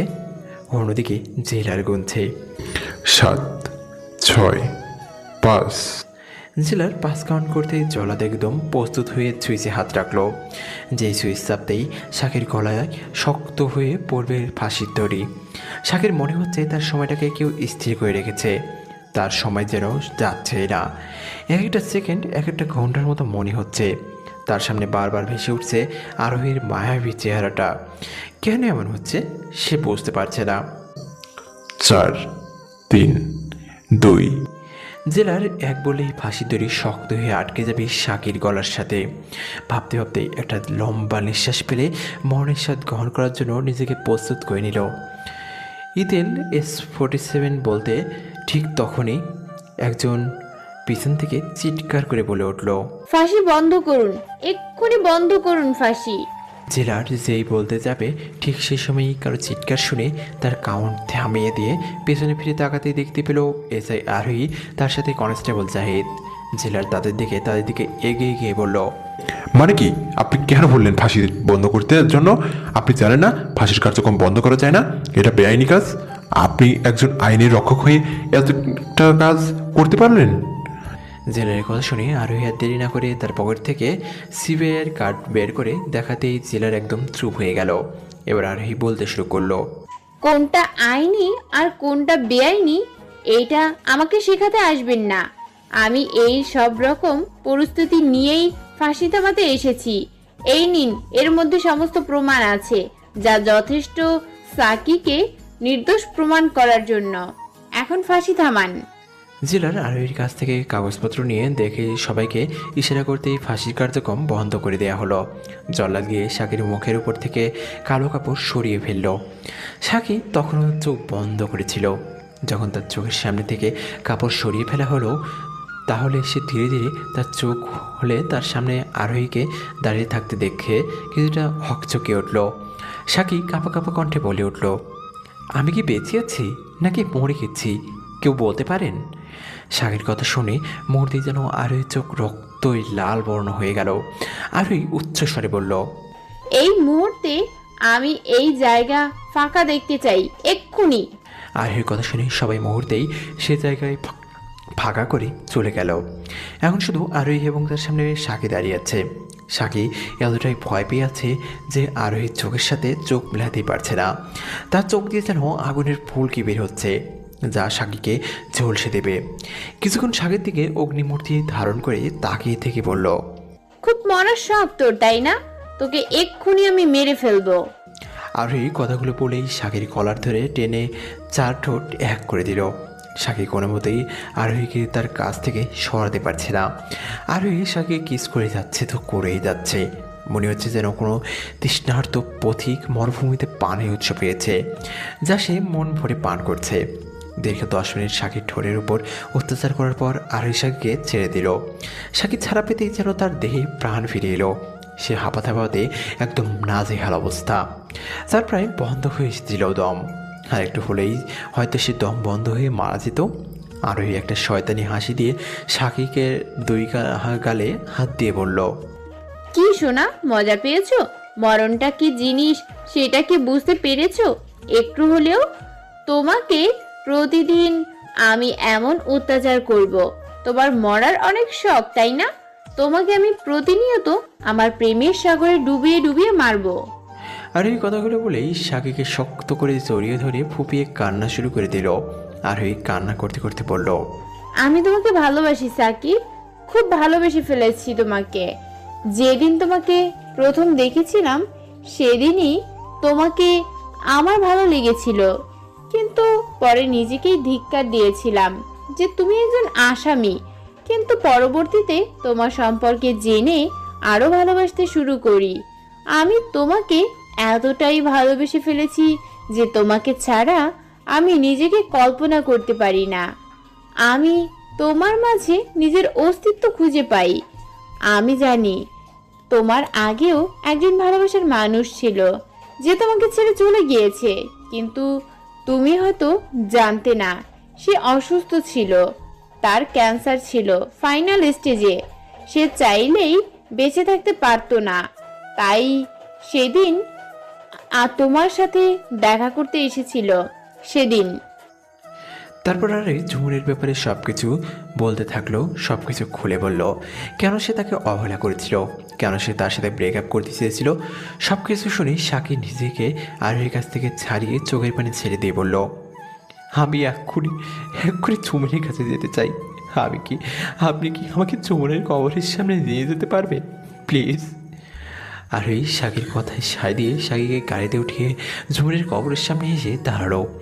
গাড়ি কবরস্থানের সামনে এসে দাঁড়াতেই শাকি তড়িঘড়ি করে দরজা খুলে ভেতরে গিয়ে ঝুমুরের কবরের সামনে হাঁটু গেড়ে বসে পড়ল। শাকির এমন কাণ্ড দেখে আরোহী মনে মনে বলতে লাগলো, একেই বলে হয়তো ভালোবাসা, পাগল আর পাগলামির ভালোবাসা। শাকি ঝুমুরের কবরের সামনে হাঁটু গেড়ে বসে কান্না করতে করতে বলল, কেন ছেড়ে গেলে আমাকে তুমি? একটিবার কেন বললে না যে তুই অসুস্থ ছিলি? আমি তোমাকে বাঁচানোর সম্পূর্ণ চেষ্টা করতাম। কেন তুমি আমাকে একটিবার বললে না? কেন চলে গেলে আমাকে একা করে? কিভাবে থাকবো তোমায় ছেড়ে? এই পৃথিবীতে আমার আপন বলতে শুধু তুই, আর আমার কিছুই ছিল না, ছিল শুধু বাবা মা। কিন্তু আমার জন্মের পর থেকে আমার বাবা মাকে আমার পাশে পাইনি, কিন্তু তোমাকে পেয়েছি, আমার বন্ধু হিসেবে পেয়েছি, আমার গার্জিয়ান হিসেবে পেয়েছি, আমার ভালোবাসার মানুষ হিসেবে পেয়েছি। তুমি আমার জীবনে কতটুকু অংশ জুড়েছিলে তা তুমি হয়তো নিজেও জানো না। কেন একা করে চলে গেলে আমাকে? তুমি ছাড়া আমার কি হবে? তুমি কি একটা বার ভেবে দেখেছিলে তোমার পাগল তোমাকে ছাড়া একদম নিঃস্ব? কেন ছেড়ে চলে গেলে আমায়? কেন কেন কেন? কথাগুলো এলেই সাকি অঝর ধারায় বৃষ্টি ঝরাতে থাকে তার চোখ দিয়ে। আরোহী দূর থেকে শাহিকে লক্ষ্য করছিল, একা একা চোখের জল ফেলছিল। কিন্তু আরোহী যখন দেখতে পেল যে শাকি আরও পাগলামো শুরু করে দিয়েছে, তখন আরোহী শাকিকে টেনে তুলে তাকে শান্ত করে শাকির বাসায় নিয়ে এসে আরোহী শাকিকে নিজের বাসায় নিয়ে যেতে চাইলে সে সোজাসুজি না করে দেয়। তাই আরোহী বাধ্য হয়ে শাকির বাসায় নিয়ে যায়। কিন্তু আরোহী শাকিকে একা রেখে যেতে খুব ভয় পাচ্ছে, যদি সে উল্টোপাল্টা কিছু করে ফেলে। শাকি আরোহীর অবস্থা বুঝতে পেরে তার দিকে তাকিয়ে বলল, ম্যাম, আপনি নিশ্চিন্তে আপনার বাসায় চলে যেতে পারেন। আমি এতটাও কাপুরুষ নই যে নিজে আত্মহত্যা করব, কারণ আত্মহত্যা করা মহাপাপ। আমি যদি আত্মহত্যা করি তাহলে নির্ঘাত জন্ম জাহান্নামে হব, আর আমার ঝুমুর তো রয়েছে জান্নাতে। তাহলে আমি জাহান্নামে খালি খালি যে কী করব? সেখানে আমি থাকবো একা একা? আমি তো আমার ঝুমুরের সাথে জান্নাতে থাকতে চাই, তাই আমি এই পথ অবলম্বন করব না। আপনি নিশ্চিন্তে আপনার বাসায় যেতে পারেন। আর এই শাকের কথা শুনে খানিকটা নিশ্চিন্ত হয়ে বলল, আচ্ছা ঠিক আছে, আমি চলে যাচ্ছি। আর হ্যাঁ, এই নাও, এইটা হলো আমার পার্সোনাল নাম্বার। যে কোনো সময় যে কোনো দরকারে ব্যাস একটা ফোন করবে, আর আমি তোমার সামনে হাজির হয়ে যাব। কথাটি বলে আর ওই শাকের কপালে একটা চুমু খেয়ে বাইরে চলে এলো। আর হয়ে চলে যাওয়ার সঙ্গে সঙ্গেই শাকি বিছানায় গায়ে লিয়ে দিল। ঘড়ির কাঁটায় একটা ছুঁই ছুঁই, কিন্তু শাকের চোখে কোনো ঘুম নেই। সে একবার এপাশ একবার ওপাশ করে যাচ্ছে, কিন্তু ঘুম বাবাজি যেন আজ তার চোখে ভরই করছে না। শাকি কিছু সময় এপাশ ওপাশ করতে করতে আমি চোখ বুজে রইল। এমন সময় তার কানে ভেসে এলো কে যেন বলছে, সাকি, সাকি, তুমি এমন করছো কেন আমার সাথে? আমাকে কেন এত কষ্ট দিচ্ছ? তুমি জানো না, তুমি কষ্ট পেলে আমিও অনেক কষ্ট পাই। তাহলে কেন তুমি নিজেকে এভাবে কষ্ট দিচ্ছ? আরোহী মেয়েটা তোমাকে অনেক ভালোবাসে, সে তোমাকে আপন করে পেতে চায়। তুমি তাকে মেনে নাও না। তোমারও তো একজন ভালোবাসার মানুষ দরকার, যে কিনা তোমাকে এই পৃথিবীতে বাঁচতে শেখাবে। প্লিজ সাক্ষী, তুমি আরোহীকে মেনে নাও। তুমি আমাকে আরোহীর মাঝে খুঁজে পাবে। আমি তোমাকে খুব ভালোবাসি, জানো, খুব ভালোবাসি। আর ভালোবাসি বলেই তো তোমার সুখের জন্য আমি তোমার জীবন থেকে সরে আসতে চেয়েছিলাম। দেখো, যেদিন তোমাকে আমি সব কিছু বলতাম সেদিনে আমার অ্যাক্সিডেন্ট হয়ে গেল। আমি চাই না তুমি আমার জন্য কষ্ট পাও। তুমি কষ্ট পেলে তো আমিও অনেক কষ্ট পাই। তুমি কি চাও আমি কষ্ট পাই? যদি তুমি না চাও তাহলে আরোহী মেয়েটাকে মেনে নাও। সে তোমাকে অনেক ভালোবাসে। তুমি যদি আমাকে ভালোবাসো তাহলে আরোহীকে তুমি মেনে নাও। তুমি আমাকে আরোহীর মাঝে খুঁজে পাবে। আমি আছি তোমার পাশে, আর থেকে যাব আজীবন। থাকবো তোমার পাশে ছায়া হয়ে। তুমি খুঁজে পাবে আমাকে খুশির মাঝে। যখন থাকবে তুমি খুশিতে, আমিও নিজেকে খুঁজে পাবো তোমার ওই খুশিতে। হারিয়ে যাব না তোমার থেকে, থাকবো আমি আজীবন তোমারই বুকের মাঝে। শুধু তুমি সুখে থেকো তাহলেই হবে, কারণ তোমার সুখে যে আমার সুখ। কথাগুলো বলেই ঝুমুর ধীরে ধীরে হাওয়ায় মিলে যেতে লাগলো এবং তার সঙ্গে তার কণ্ঠস্বর আস্তে আস্তে হারিয়ে যেতে থাকে। ঠিক এমন সময় শাকি ঘুম থেকে লাফিয়ে ওঠে। তার সারা শরীর ঘেমে একাকার হয়ে গেছে। শাকি মনে মনে ভাবতে থাকে, তাহলে কি ঝুমুর আমাকে আবার নতুন করে জীবন শুরু করতে বলল? 7 দিন পর সিবিআই সিনিয়র ইন্সপেক্টর মিস আরোহী জান্নাত মিম একটা পার্কে বেঞ্চে বসে আছে। সে বসে বসে আগের কথাগুলো চিন্তা করে যাচ্ছে, নিজের চোখ থেকে পানি ঝরাচ্ছে। এমন সময় আরোহী খেয়াল করলো শাকি তার দিকে আসছে। আরোহী তাকে দেখে যেন আরও ইমোশনাল হয়ে পড়লো, কিন্তু তবুও সে নিজেকে ভেতর থেকে শক্ত রেখে হাসি মুখে তার সাথে দেখা করার জন্য সামনে এগিয়ে আসে। সামনে এগিয়ে আসতেই শাকি তাকে কোনো কথা বলতে না দিয়েই আরোহীর সামনে হাঁটু গেড়ে বসে বলতে শুরু করে, আমি জানি না আমি আপনাকে ভালোবাসি কিনা। আমি শুধু এটাই জানি আপনার ওই মায়াবী চেহারাটা আমাকে রাতে ঘুমাতে দেয় না। আমি জানি না আমি আপনাকে ভালোবাসি কিনা, শুধু জানি আপনার চেহারাটা আমাকে বারবার অন্য জগতে হারিয়ে ফেলে। আমি এটাও জানি না আমি আপনাকে ভালোবাসতে চাইলে আমি কি ভালোবাসতে পারবো কিনা। কেননা আমার ভেতর ঝুমুর এখনও বসবাস করে আসছে, আর হয়তো আজীবন থাকবে। কিন্তু আমি আপনাকে কথা দিতে পারি, যদি আমাকে ভালোবাসেন তাহলে আমি আপনাকে কোনোদিনও কষ্ট পেতে দেব না। আমি হয়তো আপনাকে ঝুমুরের মতো ভালোবাসতে পারবো না, কিন্তু তারপরও আপনাকে ভালোবাসার চেষ্টা করব। আপনি কি আমাকে সেই সুযোগটা দিবেন? দিবেন কি আপনার হাত ধরে বাকি জীবনটা একসাথে চলার অনুমতিটা? আমি আপনাকে কষ্ট তো দূরে, কষ্টের ছায়া আপনার কাছে ঘেঁষতে দেব না, কারণ আপনার মাঝে আমি ঝুমুরকে খুঁজে পাই। I love you so much. আপনি কি আমাকে আপনার জীবনসঙ্গী করবেন? আপনার কষ্টটাকে আপনার ভালোবাসা নামক ঔষধ দিয়ে নিঃশ্বাস করে দেওয়ার দায়িত্ব কি নেবেন? আর এই শাকের এমন কর্মকাণ্ডে সেখানে দাঁড়িয়ে রয়েছে। সে একদম নির্বাক দর্শকের মতো দাঁড়িয়ে আছে, তার মুখে কোনো কথাই বের হচ্ছে না, কারণে সে জানতে যে সাকি তাকে এভাবে সারপ্রাইজ করবে, এটা কখনো আশা করেনি। আরোহী এতটাই খুশি হয়েছে যে তার মুখ দিয়ে একটা শব্দও বের হচ্ছে না। খুশিতে আরোহীর চোখে জল ছলছল করছে, মনে হচ্ছে যেন এখনই বৃষ্টি নামবে, তবে সেটা কোনো কষ্টের নয় এবং সুখের। আরোহীর খুশি মনে সাকির ডান হাতে তার বাম হাত রেখে বলল, আমি রাজি, আমি সব কিছু করতে রাজি। আমি তোমার জন্য সব কিছু করতে পারবো, দরকার পড়লে নিজের জীবনটাও তোমার জন্য বাজি রাখতেও রাজি। শুধু একটু ভালোবাসা দিও আমায়, তোমার বুকে একটু ঠাঁই দিও আমায়। আমি তোমাকে কথা দিচ্ছি, তোমার সব কষ্ট আমি আমার ভালোবাসা দিয়ে মুছে ফেলবো। তোমাকে আবারও নতুন করে জীবন সাজিয়ে দেব। কিন্তু প্লিজ কখনো আমাকে ছেড়ে যেও না, তাহলে আমি আর নিজেকে খুঁজে পাবো না, কারণ আমার অস্তিত্বই হচ্ছে তুমি। আর এই কথা বলা শেষ হওয়ার সঙ্গে সঙ্গেই সাকি উঠে আরোহীকে শক্ত করে জড়িয়ে ধরে আরোহী যেন পরম সুখ অনুভব করতে পারে সাকির বুকটাতে। আরোহী খুব শক্তভাবে সাকিকে জড়িয়ে ধরে তার বুকে মাথা রেখে সাকির হৃদয় স্পন্দন শোনার চেষ্টা করে। সাকি আরোহীকে শক্ত করে তার বুকের সাথে মিশিয়ে নিয়ে আকাশের দিকে চেয়ে দেখতে পায় ঝুমুর তাদের দুজনকে নবজীবনের স্বাগতম জানাচ্ছে। সাকিও একটা বুক ভরা নিঃশ্বাস নিয়ে আরোহীর কপালে একটা চুমু দিয়ে আরও শক্ত করে মিশিয়ে নেয় নিজের বুকের মাঝে। চলতে থাকুক না এরকম নতুন নতুন ভালোবাসার গল্প, বেঁচে থাকুক এমন হাজারো পবিত্র ভালোবাসা, পূর্ণতা পাক এমন আরোহী এবং সাকির মতো ভালোবাসা। তারা যেন সবসময় হাসি খুশি থাকে, এই কামনাই করি ওপরওয়ালার কাছে।